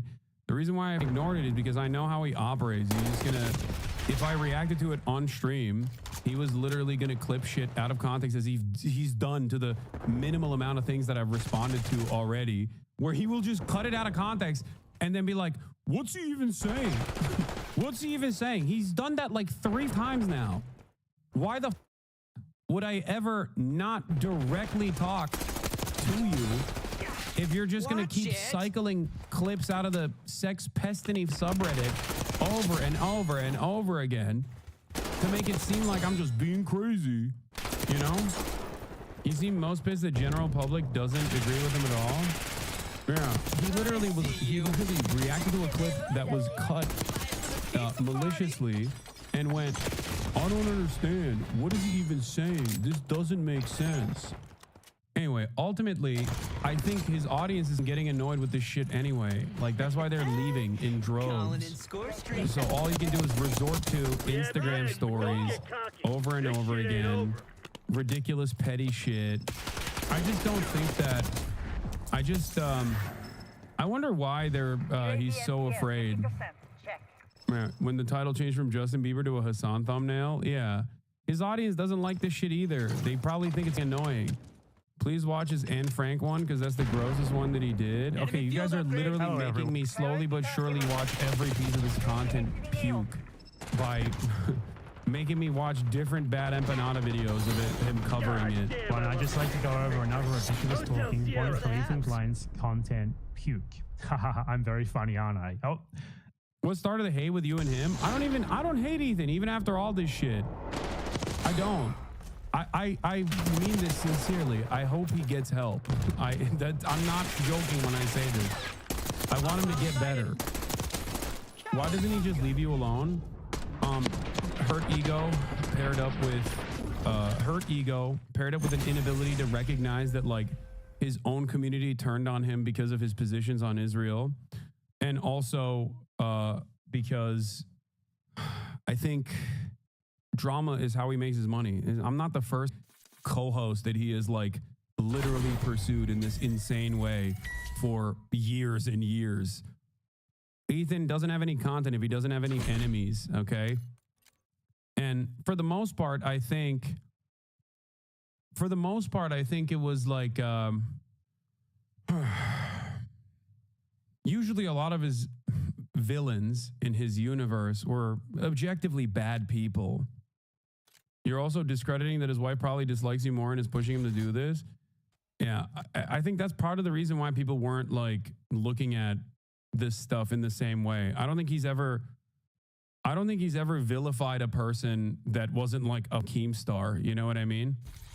But it is kind of weird that this is not the first time this has happened. This is the second time this has happened where he just like makes content out of just like people he's shitting on or people that he previously collaborated with. Thanks for warning us of a waste of an episode today will be. The show is not turning to shit despite these comments. Ethan has always stood up for what he believed on multiple accounts. Enough with the Hassan stuff, please. Completely unwatchable these days. Y'all, this shit is so boring. Please stop. I haven't watched in months because of this stuff. Jesus, man, move the fuck on. Like, live your life. Just do the podcast normally. Get better soon, Ethan. We are praying for you. As a former fan, I don't know. The podcast feels sad vibes lately. Man, I love the show. I haven't complained about the content since I watched, but I skipped out on so many episodes lately because it's all Hassan. I missed the fun goofs and gaffs of the crew. Yeah, when I said he should go back to doing goofs and gaffs, when I say he should go back to doing goofs and gaffs, I wasn't actually talking to diminish him. I wasn't talking to shit on him. I was saying that because I legitimately think if he just stopped doing this shit and went back to goofs and gaffs, he would inevitably rebuild his audience. You know? And it's funny because like all the stuff that he did to Ryan Kavanaugh, he has basically become Ryan Kavanaugh. That's what's so wild about it. And what's extra wild is that his audience doesn't realize that he has literally become the Ryan Kavanaugh of this equation. And I didn't even do anything for him to get to this point. Who's Ryan Kavanaugh? He's like, also, what is this photoshopping, dude? I know Cam would have never done some shit like this. That is crazy. Ryan Kavanaugh, some super wealthy guy that Ethan hated. They were deleting messages that told him to stop live. Guys, I love you all. Watch every episode, but please, I'm begging no more Hassan content. I've been watching you since Vape Nation, but Ethan, please just ignore him. Y'all will never agree on anything. What's the point of dragging this fight for months? Go back to the goofs and gaffs, brother. This show's turning into shit, dog. Oh, brother, not this again. Enough with the Hassan stuff. We're so over it, bro. This shit is so embarrassing. At some point, production has to see that this is going to hurt their livelihoods down the line if Ethan keeps rehashing this shit. I think he's in a weird predicament where if he stops this, he's going to lose out on all the Keemstar and like Sex Pestiny fans that come in for the song content. Okay. If he does anything else, because he's like already hemorrhaged a lot of his base of support, he's going to experience even more loss. But ironically, the remaining like foot soldier fan base that's like somewhat progressive and still believes that Ethan is actually doing this because it's valid, because like I'm the, number one anti-Semite on the planet or something. Those people are slowly but surely going, okay, dude, like, sure, we get it. Hassan is the most evil person on the planet, but Jesus Christ. And it's a predictable situation. If I were to unironically spend this much time on Ethan, if I were to spend this much time, as much time as Ethan has spent on me, if I were to my life up and spend every waking moment watching, the million different Ethan Klein videos that exists out there, rehashing all the shit that he's done throughout many, many years in the least charitable way possible. Yeah, initially, I think I would probably get a bunch of people who despise him. There are a lot of them online. There are a lot of people who despise me online as well. They would come in to the audience. But if I were to repeat that over and over again for a year, okay, if I were to repeat that over and over again for a year, the adults in my community would probably be like, what the dude, shut the up about Ethan. Who gives a shit, dude? You're a goddamn political commentator. And for Ethan, it's like, he's supposed to be a comedian. No? Am I crazy? I thought that's what he was. Anyway, man, people would unironically leave after like the 8th time I did it. Because like, where did the goofs and gaffs go? Are you an activist? If you're an activist, what's your activism? What? Attacking a progressive content creator when there's a sea of fascists out there, hyper-focusing every waking moment on this dude because he correctly pointed out that Israel's an apartheid state and currently doing a genocide. What an insane thing to try to maintain your position as a progressive, or even more laughably as a as a pro-Palestinian content creator, and doing that this whole time. Goofs and gaffs. Chat is brigading Ethan posts now. I thought you were above that. What do you mean brigading Ethan posts? These are from 4 hours ago, dumbass. Like, this person doesn't even follow me. None of these people follow me. This person might. Nope, doesn't follow me either. Ethan needs to let things go and just move on. Hassan, he wrote the double S, supported Ethan enough to co-host an entire show on Ethan's YouTube channel. Now they have a disagreement and Ethan is treating him like Keemstar. It just seems very disingenuous. Those are just his fans. Just like initially, I think Ethan pushed a lot of his fans into this community because they were like, what the fuck are you doing with this Israel shit? Like, the way that he was talking about Israel, was not meeting the standards that his progressive audience had.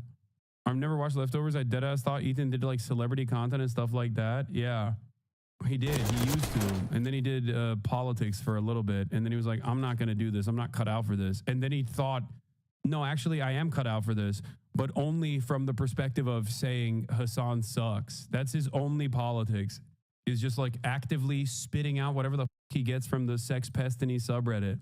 In my defense, that is at least a better joke than any joke Ethan Klein has ever made. So in this video, Ethan Klein claims that the reason why Anne Frank is admired and like thought of and like mourned so much is because she didn't do violence in response to being genocided. Let's watch. Withstood genocide, right?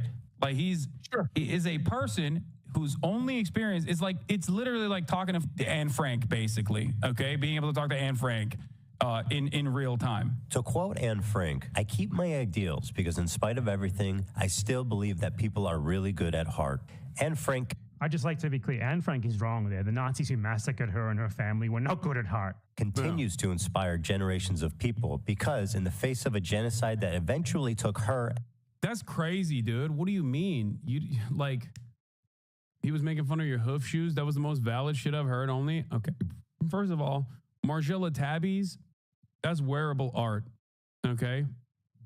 And her entire family's life, except for her dad. She refused to give in to hate, malice, and violence. And then there's this guy.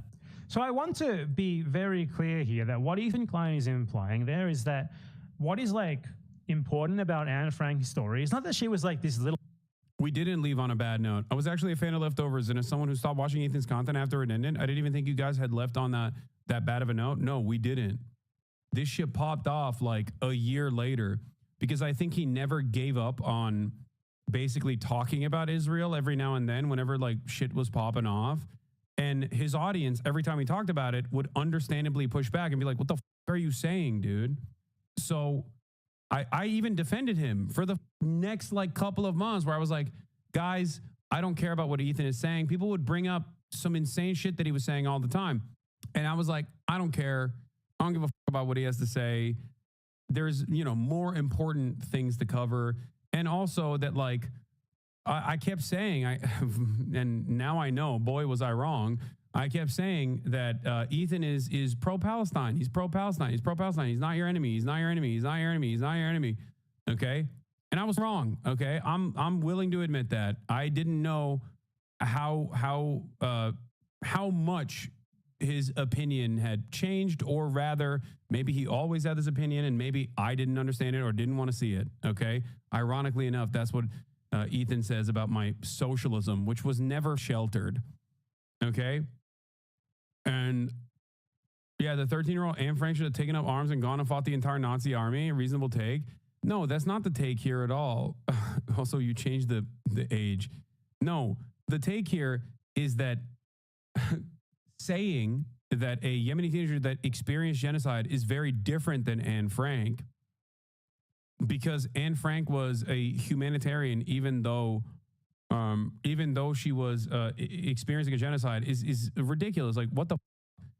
It's like saying the people that did the Warsaw Ghetto Uprising were in the wrong. Do you see what I mean? Like, can you imagine Ethan being like, the people that the people that are in the Warsaw Ghetto Uprising were in the wrong for fighting against the Nazi occupation, fighting against their Nazi concentration camp guards. Like, that's insane.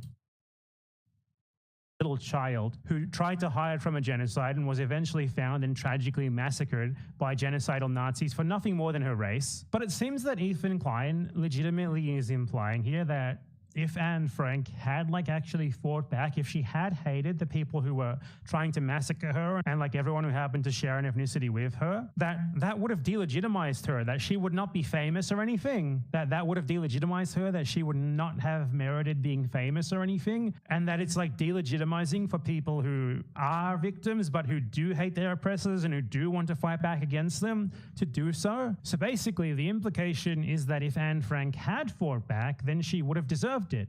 Do you not watch the original video because you don't know how to refute the misinfo presented in it?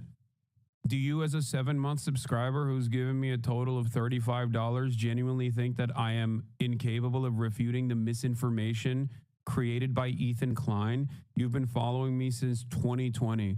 How many times have I talked about Israeli history? How many times have I talked about, Palestinian history?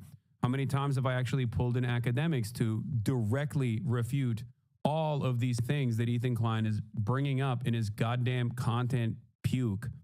No, I think you can. That's why I want you to. Yeah, well, the reason why I didn't do it deliberately is because, do you not watch the original video? Because you can, what? Good Epstein video by Willie Mack. Ew, dude. It's not like while I'm watching Bad Empanada and giving him a shout out because I think he did great work on this.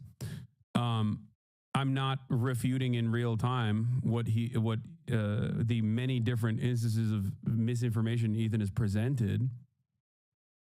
Yeah,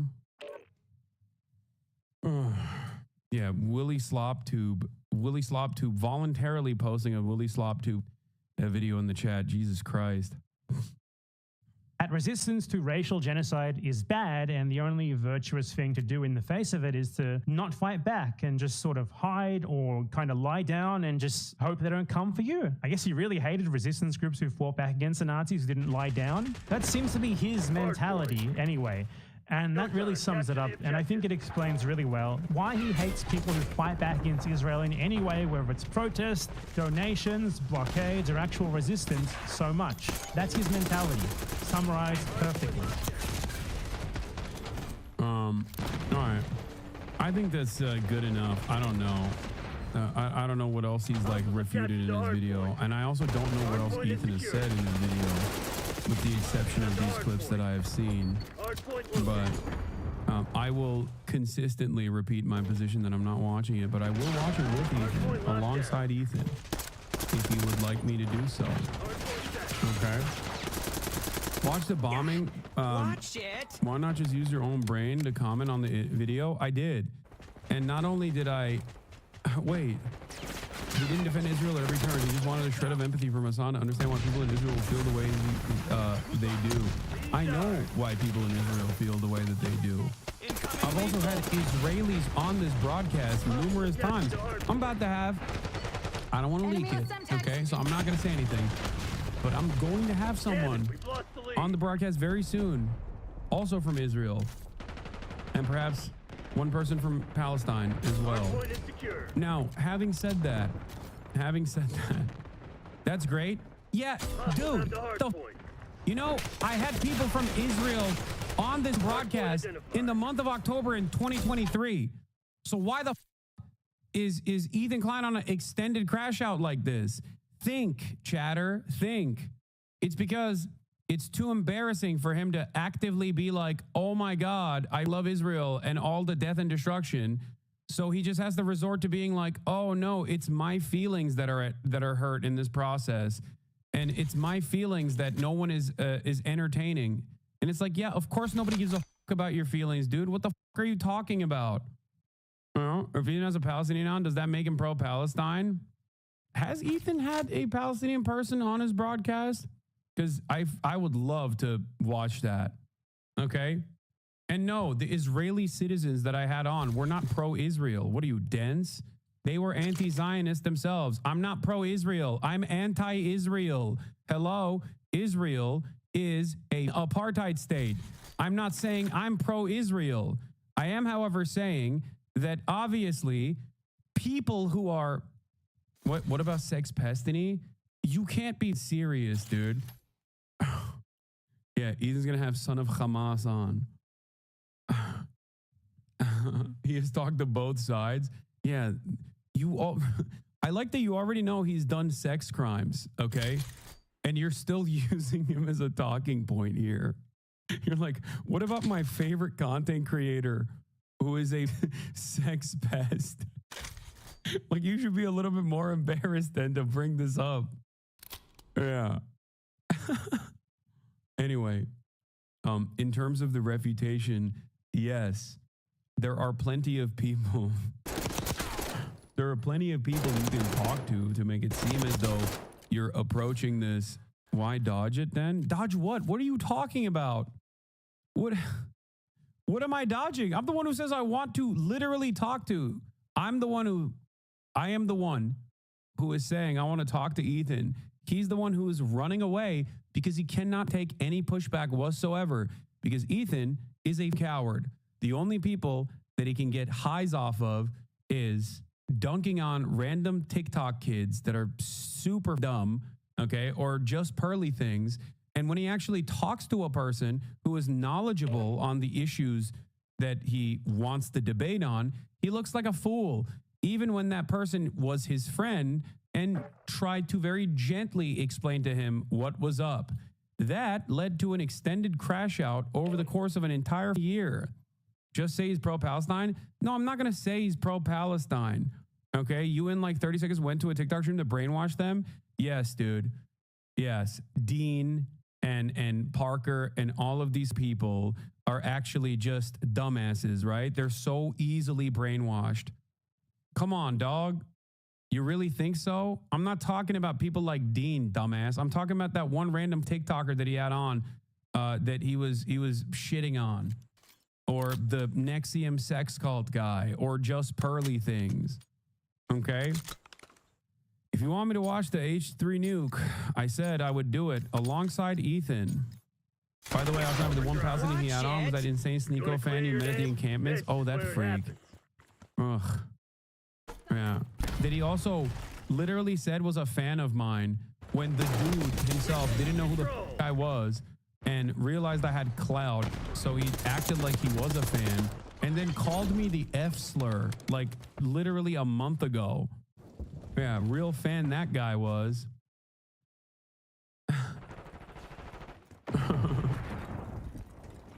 Don't even bother talking with Ethan. He could never talk in good faith. It doesn't matter. There's a difference between me reacting to his video and then him like very carefully and very deliberately clipping stuff to make it seem like I am not refuting his positions or some shit. Okay? Which he has done 3 times now. And if you want to count today, 4 times as a matter of fact. He has shown that he is not operating in good faith. So I'm saying I will talk to him in person because there's no way that he can clip me out of context in real life. He can do it after the fact, which I'm certain he will do if he ever actually, you know, nuts up and talks to me directly. Yeah. He just wants to make more money. I didn't hear that, but that sounds good. Yeah, you don't hear a lot of anything because you've watched clips, you dumb. Yeah, of course you didn't hear that. Because you are, you might not think you're that way, but you're echo chambered. You came in here and dropped like 8 different talking points from the subreddit. He said, maybe at this point I'll talk to him just to debate why he isn't watching the video. That'd be funny. Ethan said today he shouldn't have to defend his argument. That's why you have to watch it. What? That's an insane statement. It's got to be real sad because he can't even, oh my God, what a nightmare, Sam Cedar me with sex pestiny because he's outed as a sex criminal. Lo and behold, oh my God, the chatter in my chat is a frequent user of the r/Destiny subreddit and also the H3H3 production subreddit. And lo and behold, also the Asmongold subreddit, the three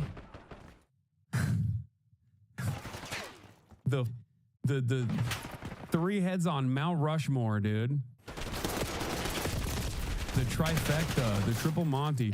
It's weird because it's like, for a lot of these people, they're on paper not aligned on politics at all. So how the fuck are they so aligned on one thing? And that is hating my ass, okay? Perhaps it has nothing to do with politics at all and everything to do with you advancing the cause of your own favorite parasocial daddy.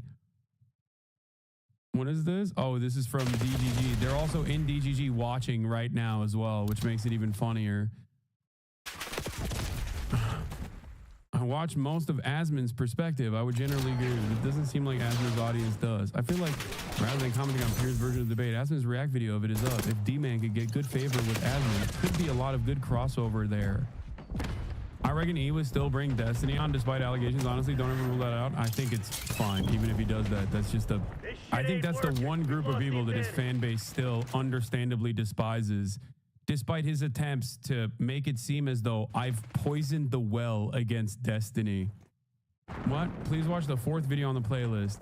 Hello, it's me, Minecraft Steve, and welcome to another episode of Ethan Klein's content nuke being dissected quickly and succinctly on specific points that he tried to make within it. So this time we're going to be going over Ethan Klein's incredibly compelling evidence that he was pro-Palestine, which he mentioned in the video. As you saw in the previous video, Ethan Klein was very much against a blockade against Israel and its allies in order to stop shipping that was associated with them and put pressure on them to force them to stop doing genocide. In the rest of his video, he also revealed that he is vehemently against pretty much every single resistance action against Israel. He very clearly believes that it's wrong for anyone to militarily fight back against Israel in any context, whether they are Palestinian or some other country standing up for Palestinians. But there was one thing that he seemed to endorse, and that was charity. Because he brought up the fact that he had made a donation to a Palestinian charity as pretty much the only evidence that he had of him supposedly being pro-Palestine. This is the last video I'm going to watch on this. Ironically, I clicked on this because I wanted to hear what his opinion on the war on Ukraine was. And then we sidestepped into this massive black hole of whereas everything else content. Seems to point to the opposite. He was very proud of this, and he genuinely seemed to believe that mentioning this was evidence of him being pro-Palestinian. You know, a millionaire like him throwing $6,500 at something, which for him is nothing at all. We're supposed to just believe that's a huge deal that proves his goodness in spite of all of the Zionist propaganda that he's doing. And I think probably the best part about this is that he says it immediately after he frames like Zionist fears and painting of Palestinians as an evil demographic threat in their own homeland. He does that, and then he immediately moves on to talking about how pro-Palestinian he is. It's absolutely crazy. Israel as a Jewish state, and considering the historical context of Jews being pogromed from Arab countries, is it really that crazy for them to not feel safe as an ethnic minority? Is it really crazy for us to keep out our genocided colonized victims? And then he moves so fluidly from this into just framing himself as a Palestinian ally because he made a donation. A little bit. And that's pretty much the entirety of our disagreement. Despite what you've read on TikTok and Twitter, our disagreement is just this. He's pro-Palestine, but he also understands why Israel has reasonable demographic concerns. Israel has reasonable fears of the scary Arabs that have wronged them consistently. Okay? Consistently. Please don't look into the history. Please don't look into the fact that I personally said 1 million Jews were forcibly expelled from other Arab nations, not Palestinian, other Arab nations, okay? Even though that part of the story is also not completely correct, and made it seem as though that was worse than the Nakba. That is psychotic. Donated $6,500 to a Palestinian charity after the war started. Hey, Ethan Klein, thank you for the dono. Ethan Klein gave $6,500. My go. Thank you, Ethan. Okay, he donated $6,500. So let's see what Ethan actually thinks about donations. Much bigger donations, in fact. That's Creators for Palestine raised $1.6 million. That's fantastic. Literally negligible. They've received billions of fucking dollars. It's a good thing. Has $1.6 million had an outcome on anything happening in Gaza? Absolutely not. Has it helped people? Sure. Has it helped the actual, like, movement? No. Like, what the? Wait. What an insane director of Creators Palestine said this a few weeks ago to Ethan Klein. You are misguided in every conceivable way. Get offline and seek help. Oh, you guys didn't do shit for Palestine. Me, on the other hand, I give $6,500. That's so funny, yeah. Where are all the chatters now who are like, why won't you say Ethan is pro-Palestinian? I don't know, because I don't want to lie to my audience, dude. What the? Raise money. That's good. That's the easiest thing you can do is just give money, right? Good. Let's talk about real activism. Let's talk about enacting meaningful change. Total failures. And to address your point. So $6,500 proves that he is a virtuous pro-Palestinian saint. $1.6 million, negligible, nothing, does nothing at all. Totally useless to the movement. Don't forget he tweeted once too, very important. Yeah, also, he tweeted a lot more before he had to shut off his Twitter account because he was tweeting about how, you know, gay Iranian sex workers who are pro-Palestinian would be murdered by Hamas. They would throw you off of a roof. Hamas would throw you off of a roof. I'm pro-Palestine. You're asking, you know, well, what is it that Ethan Klein thinks is actually useful to the movement? Yeah. Monetary support for Palestinian aid groups that are working on the ground, not real pro-Palestinian activism. Okay? Protesting on college campuses to divest from the apartheid state of Israel, not real pro-Palestinian activism.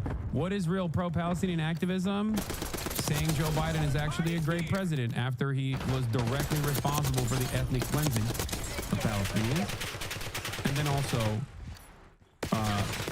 then also using all of your time shitting on people who are pro-Palestinian and then actively trying to get them deplatformed. This is how you do pro-Palestine. Well, he's against everything else as well. He's against literally everything. He thinks actual meaningful action, such as blockading Israeli and allied ships in order to put actual material pressure on them, oh yeah, is I wrong. forgot. That's terrorism. Yeah, that's right. Doing a blockade on the Red Sea in order to cripple Israel economically as it continues doing its genocide is terrorism and completely unacceptable. He thinks fighting back against Israel, whether you're Palestinian, Iranian, Lebanese, literally anyone, he thinks that's wrong as well. In fact, he even argued.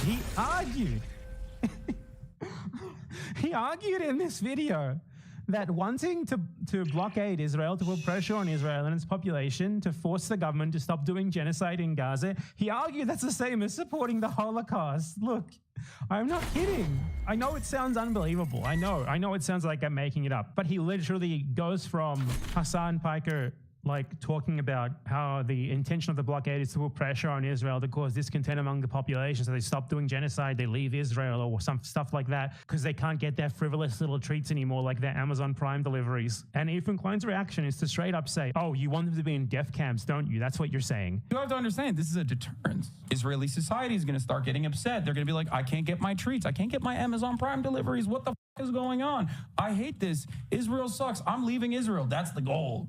I find it disturbing that Hassan thinks that a slowdown of imports is going to cause Jews to flee Israel. He says Jews. Like, he's so excited to say the word Jews every time. 80% of Israelis were born there and do not have citizenship anywhere else. So where do you want them to go, Hassan? Back to Poland or back? By the way, unironically, a thing that I've never said, a thing that I've never advocated for, and something that Bad Empanada probably disagrees with me on. That is like the entire point of why I'm an advocate for the one-state solution. So he's just like making shit up. And he knows that that's not my position, okay? He knows that that is not my position at all because I've had this conversation with him. I've directly had this conversation with him about why I believe a one-state solution. Okay? Or some pressure like that because they can't get their frivolous little treats anymore, like their Amazon Prime deliveries. And Ethan Klein's reaction is to straight up say, oh, you want them to be in death camps, don't you? That's what you're saying. Yeah, but you have to understand, this is a deterrence. Israeli society is going to start getting upset. They're going to be like, I can't get my treats. I can't get my Amazon Prime deliveries. What the is going on? I hate this. Israel sucks. I'm leaving Israel. That's the goal. I find it disturbing that Hassan thinks that a slowdown of imports is going to cause Jews to flee Israel. First of all, that did happen. That literally did happen. That straight up happened. Yes, when you are adjusted to a life of privilege and those treats are taken away from you, that has an economic impact, okay? And when that has an economic impact born out of this blockade and the economic pressure created by this blockade, which is, by the way, infinitely painless in comparison to a literal genocide, okay? Remember that. Then yeah, you actually cause pressure on the country to change trajectory. Jews, like he's so excited to say the word Jews every time. 80% of Israelis were born there and do not have citizenship anywhere else. So where do you want them to go, Hassan? Back to Poland or back? Yeah, that's what I meant. Yeah, that's what I said. Shut up. That's so stupid. Bro, oh my God. I forget how stupid the average American is. I feel like the dumbest you know, is watching this and going, yeah, this guy is a bad guy. This is a song guy. He flashed the picture of the Auschwitz death camp. Like, so donations don't count. Donations aren't real activism. That's not effective. That doesn't help the movement. Also, you can't do a blockade against a country actively doing genocide because that might cause some of the people there to want to immigrate when they can't get their treats anymore, and that's tantamount to the Holocaust. Also, he's against literally any military action or resistance against Israel, no matter what, no matter who. He's just against all of it. Let's take a look at what Ethan and Hila Klein, his terrorist wife, think about protests for Palestine, like just normal protests, you know, nothing else. Like, don't forget that he says BDS is also anti-Semitic, so that's not appropriate activism either. Yeah, we should get our notes from Ethan Klein on what the appropriate way to protest Israel's apartheid and genocide should be. Can't do BDS, can't do college campus protests, can't actually implement a blockade, okay? What else? Can't even explain the context behind how militancy in the form of resistance exists, like Hamas, Hezbollah, and the like, because then that's, oh, God forbid, oh, you're scary, you're terrorist. Okay, write it down quick. You can give $6,500 to a charity so that you can say that you're pro-Palestine in perpetuity, but you can't raise more than $6,500 because if you raise $1.6 million and you're pro-Palestine, then at that point it's actually bad. Let me think. It doesn't seem like there's any option. Can't say from the river to the sea, Palestine will be free as well, by the way. What's on my shirt? That's anti-Semitic. Remember how Ethan and I had this argument? I forgot. He actually said that. He said that that was, you know, you have to understand why Israelis think this is a scary slogan. Yeah. I guess the only way to protest Israel is to just be silent and talk about how, you know, wonderful and multicultural Israel is. Is that? He also made sure to mention on the pod where he bragged about donating that he's scared about donating because the money could go to Hamas. I guess there's not really anything you can do. You just got to send thoughts and prayers to the Palestinians. But hey, what if the thoughts and prayers that you're sending to the Palestinians is going to the wrong Palestinian?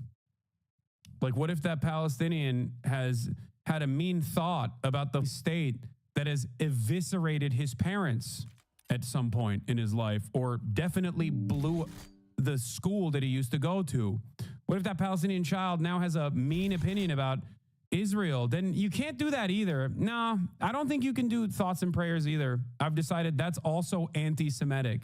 Other things that are anti-Semitic is when you have a long and extended crash out and consistently attack a vocal pro-Palestinian advocate alongside virtually every other vocal pro-Palestinian advocate, and then artists that have worked with you previously or worked with your wife previously decide, hey, this is a bridge too far. Completely removed from me. I don't know how this happened. I'm not involved in this process at all. Even that's anti-Semitic. That's got to be anti-Semitic.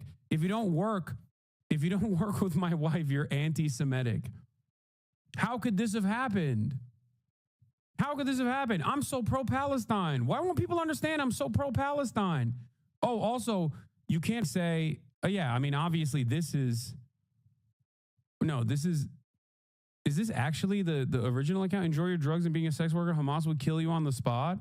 Was this his OG account or was this, am I getting baited? He said something along these lines, but I think this was the OG one. Oh, wait, I forgot. Hold on. Sorry. There's also some other stuff that's anti-Semitic. Being a fallen fan who is at odds with the way you present Israel. That if you go to a different subreddit and like post clips of Ethan Klein in other subreddits, that's also anti-Semitic. You should get doxxed and probably fired from your job. Being mean to Ethan, anti-Semitism. Oh, there was another one. Remember when I personally sent Ethan a text message when he was like a couple months ago? And I was like, listen, it's obvious that you don't respect me, but I know you respect Sam Cedar. I think you should privately talk to Sam Cedar about this stuff. And he also outed that I sent him that text message and then said that that was anti-Semitic. You know, because I said, hey, you can talk to someone who you respect, who also has like life experience that's comparable, okay? Because clearly you don't trust anything I'm saying because I'm a dirty Muslim terror lover, which, oh, that's right. He compared me to Osama bin Laden playing that game that Sex Pestini's community had made. That's true. Is Sam Jewish? Yes. He said, telling me to talk to another Jew, that's anti-Semitic. That's what he said. What else? What else? Yeah, there's just a lot of stuff that's anti-Semitic, man. It seems like virtually every position you have is anti-Semitic. Wait, everyone he's thinking about going to Gaza, thinking about it. Bro doesn't want to watch the nuke and address the elephant in the room, yet squeezes and milks every moment once Ethan brings up your name. Talk about the allegations, red flag, red flag, red flag. Come on. This one is too stupid as a foot soldier for you to ban them like this, okay? The thinking about going to Gaza thing is also kind of stupid because I was invited by literal journalists that work in Gaza, okay? And I unfortunately most likely will not be able to go because the people that I did talk to said that they could not give me security assurances that Israel would not kill me or anyone really, because Israel is not allowing Western journalists to enter the Gaza Strip, by the way. Think about that. Okay? It's not even because like Hamas is scary and they're going to kill you or whatever. That's not the fear. That's not the problem there. The problem is Israel could nuke you at any moment and America will apologize to Israel for it. Don't sweat it. But yeah, no, it's such a laughable thing, dude. It's such a laughable thing. Not just me, by the way, anyone at any given moment. It's also, oh yeah, that's another thing. Sabra hummus. Saying Sabra hummus sucks. Anti-Semitic. The highest level of anti-Semitism. Okay? Yeah. Huh. Hassan, you are digging your own grave and aligning with people like Bad Amp. Everyone knows Ethan is not PW brother bother. What does PW bother mean? You are not an imprisoned Mandela. As a longtime fan, I'm deeply concerned and disappointed by how you are handling the situation. You are cultivating an audience and moving in a direction that you will not come back from. It's okay to admit when you were wrong. Seek therapy, please. I like that things that Ethan's own fan base. It's so have told gaslighty. him, Ethan's fan base now is trying to tell me. Brother, Ethan is aligned with Sex Pestiny, who recently got a Daily Mail article written about him. As a longtime fan, by the way. literally not donating, not actually fighting back against Israeli genocide, not blockading Israeli ships so they can't get the thinking about going to Gaza clip that they keep trying is mostly a soundbite from another YouTube critic who chastised E for going after someone who's literally thinking of going to Gaza. That's the soundbite they all love. It's not even from you. Oh, I don't know. I don't watch the show. And neither do many of his old fans, actually. Yeah, Ethan Klein is currently aligned with Keemstar, Asmongold, virtually all the flop tubers. Some of them have already turned on Ethan because he's like very obviously lost his mind. And who else? Sex Pestiny, the ADL. It's crazy. Their Amazon Prime deliveries, because, you know, that would be the Holocaust. So let's check what they think about something as simple as protesting. But people who would like to criticize the army in Israel need to understand that it's a daily threat that something needs to happen about it. It's not like we have... Palestinians are a daily threat. A choice. Do you find it ironic when there's these...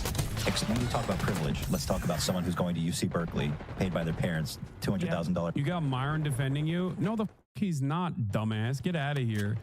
The notion that Myron is defending me is so funny because every time he literally, in between calling me the F slur or telling everyone that I'm bought by the Jews, he will literally reply to every single one of my tweets to be like, oh, it's time to admit you're bought by the Jews, or it's time to admit that Jews are the problem. I wonder why I don't voluntarily align myself with Myron in the way that Ethan Klein has aligned himself with the likes of Keemstar, as a matter of fact. Perhaps it's because I despise him and I'm not an anti-Semite. I'm at work, don't bully me. Yeah. That's the other side. That's the other side of the story, is that if Ethan was even remotely honest or decent about this, he would show the 7 million different instances where I have routinely talked about the charlatans that utilize, that actually utilize what Israel is doing to the Palestinians to actually spread their nefarious anti-Semitic propaganda. Or tuition on campus protesting Israel. Do you find that ironic? So privilege is not being an Israeli who lives at the expense, especially like Ethan, who chose to move to Israel, who lives at the expense of Palestinians every single day on their land, massacring them, oppressing them for your benefit. No.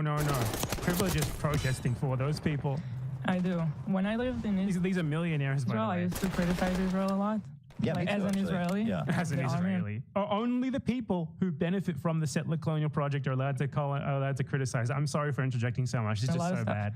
But when we moved here and I started to go on Reddit and stuff like that, and just being more aware of the online criticism, it's not just online. Yeah. I just became more aware of like the criticism here of Israel and in general around the world. And it's really, I personally think it's so ironic. Like, it's just like, I don't know, it's kids sitting here in like beautiful California criticizing, like you don't even know what you're talking about. Right.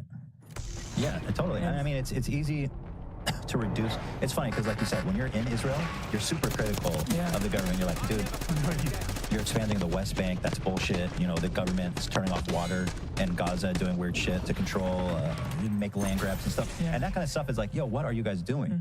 But when you come to Israel and then what you hear is people criticize. They genuinely think the only people who should be allowed to say anything negative about their settler colonial project made for their racial benefit, Ethan even chose to move there. Again, I have to emphasize that he chose to move there and receive racial benefits just for an accident of his birth at the expense of Palestinians. They genuinely think the only people who should be allowed to criticize that are themselves. Criticizing national security and calling Israel like apartheid, and that they shouldn't have fences, or that Israel should be... You mean when you come here and you're here? Fences to keep your victims out. Fences to keep the people you stole your land from out. So they are against donations. 1.6 million is nothing, but $6,500, that's a lot when you need to leverage it to pretend that you're pro-Palestine for the purposes of making a Zionist propaganda video. Protest? That's the definition of privilege, buddy. Protesting for Palestine. Posting on the internet, criticizing Israel, that's also out. That's also, the definition of privilege, the definition of irony as well. Blockades, that's definitely out. Blockading Israel, boycotting it, sanctioning it, anything like that. That's tantamount to Auschwitz. It's like wanting to put Jews into concentration camps all over again. It's the Holocaust. And you better believe actually fighting back against Israel is even worse. The fighting back against Israel is like 10 Holocausts, basically. Ethan Klein has not seen a single pro-Palestinian act that he supports, but it's especially ironic that the only thing that he has to point to him apparently being pro-Palestinian is a little token donation that he made once being a millionaire, an amount of money that's nothing for him, and then he comes out and belittles others who donated 246 times more than him. So yeah, what else is there to say? Hello. Yeah. If any of his viewers are still here, maybe cap it off with the Boston Marathon video. That might be too depressing. No, I'm not going to use that video. That is disgusting.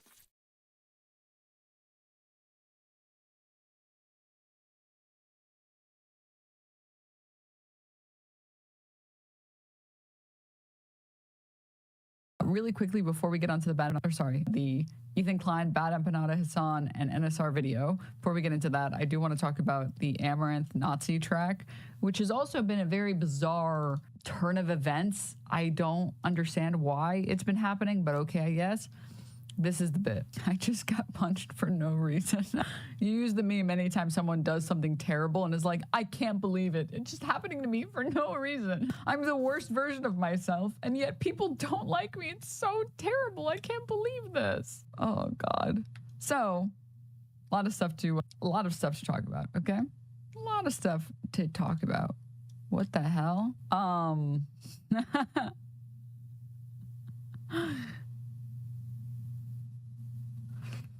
Sorry, I'm looking at some Pokemon memes and I'm very concerned. All right, let me pull it up. Let's start with the Amaranth stuff, okay? I'm sure most of you, ones of you have seen it, twos of you haven't. Amaranth went on this like bizarre Nazi tirade, and then she talked about how she wished that the queer activists were the ones who burned in the California fires instead, and then she talked about how Germany was right in doing Nazi shit. I don't know why Amaranth would say that, but she said it. And that it's okay to deport people. It's fine, actually. It's totally cool. You can do whatever you want. And as you might imagine, Dexerto, running fucking defense, as usual, doesn't post anything about it, which is insane, which is crazy. Of course, LSF doing LSF things, they sweep it. Why give any platform to the people, or like, sorry, why not give any attention to, I don't know, people saying Nazi shit? No. Last week of cooking classes in culinary school next week. Oh my God, congrats. I'm also taking some cooking classes. So far, I haven't really done much, but Ruth, thank you so much for the 5 months. Most recently, she decided to be transphobic. I don't know why. If you're asking why, I don't know why. I couldn't tell you why. I don't know. I think she's going through some tough shit or something. I really couldn't tell you why. All right. But yeah, that's what she's been up to. And I wanted to show you guys this recent development. It's here. All right. There's a lot of tabs open here. All right. Let me scroll. She tweeted this out saying, are you serious or are you memeing? What do you mean? What the hell? Are you serious or are you conflating deporting illegals with being a Nazi? I mean, you can watch the clip for yourself, but she basically gets on her Wait, did they literally say, are you equating deporting illegals to being a Nazi?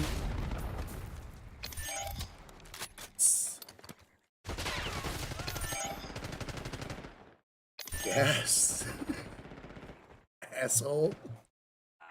Stream and says that during Nazi Germany, they were right about the deporting people and getting rid of the undesirables by deportation. I think anytime you're at the point where you're saying, actually, Hitler was right, you need to reconsider what you're saying. I hadn't seen it. It was an honest question. I believe you, Chatter. Don't worry. Don't worry, good. I'm just telling you, like, unless things have changed drastically in the past night that I went to bed, I'm pretty sure when you're at the point where you're saying Hitler was right about something. I think my ears might be too small. I don't know. They're too fat. They see him from the side. Tossing flash. Gotta work on that. You can be classified as saying Nazi shit. The only thing that you should say that Hitler was right about was killing himself. Okay? That was the only base thing he did in his life. That was it. He did nothing else. He did nothing else that was based. So anytime you're saying he was right about some shit, you do recount that. Recognize you're saying Nazi shit. So, all right. Okay. So she says, I won't fight a biological man, but I'm sure I could find a proxy who I will cover all the expenses and training for who will. Guys, any takers? And so a bunch of people said, oh, you wouldn't fight a biological male? Well, nobody is even asking you to fight one. I don't know why you even, no one asked, but since we're talking about fights, why don't you get in the ring and defend your opinions with some punches in a sanctioned fight? iDubbbz responded saying, if there are any McDonald's workers or members of the LGBTQ or both who'd like to beat up Amaranth, the stars could be aligning. I think you need to be around 120 to 130 pounds. I think we can set this up. And she said, send me a few names that would make it a fair fight. I just weighed myself on stream. I'm 5'2" and 112 pounds. Maybe I'll give you what Ibai never got. And I can't show it on stream because it's NSFW, but Mordecai did a really cool fight announcement thing where she was like, she did a really funny striptease actually. It was dope. And it's like, I think she says like, fight me coward or something. And then she's like, she has like a little post-it note on her tongue at the end and it says you won't. It's dope. It was a dope fight video. Or like a bait video. I don't know how to describe it. I would be so down to see that fight. Oh my God. Then the official Creator Clash Twitter page was saying, okay, hey, she wants to fight you, get in. Come on, get in the ring. Surely you would be fine with getting in the ring with the cis woman, right? You wouldn't be talking all this shit if you're too much of a pussy, right? Right? I can show this. I think this is safe.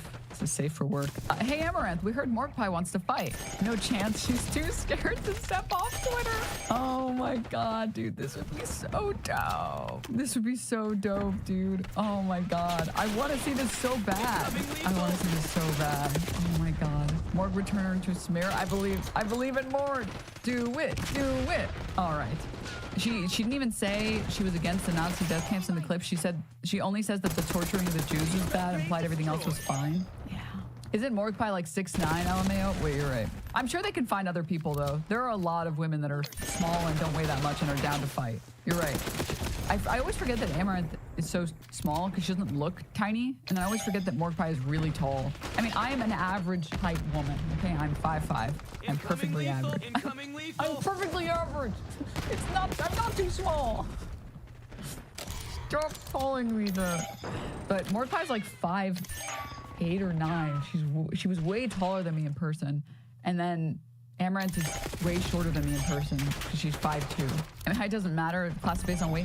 It sort of matters, right? Because like if you have more or less reach, the fight's harder, right?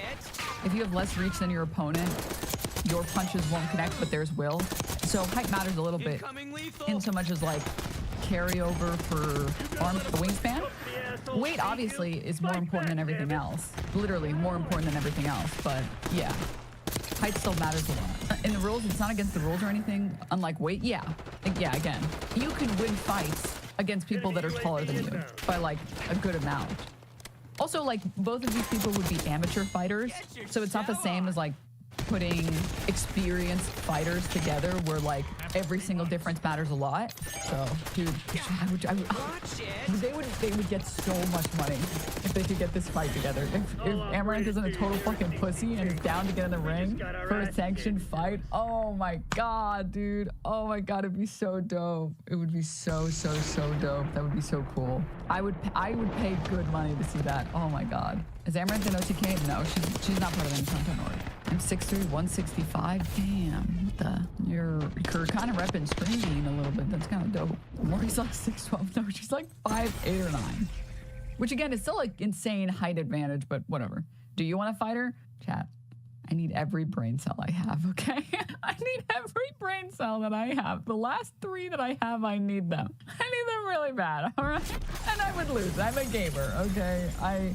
Both of these women work out way more than me, all right? Okay? Mordecai is literally, the two of them do workout streams, like, what? At least 5 times a week or something stupid? I am the laziest person on the planet. The workouts that I pick to do are the laziest ones. I do them because they are the easiest to do, okay? I min-max my workouts.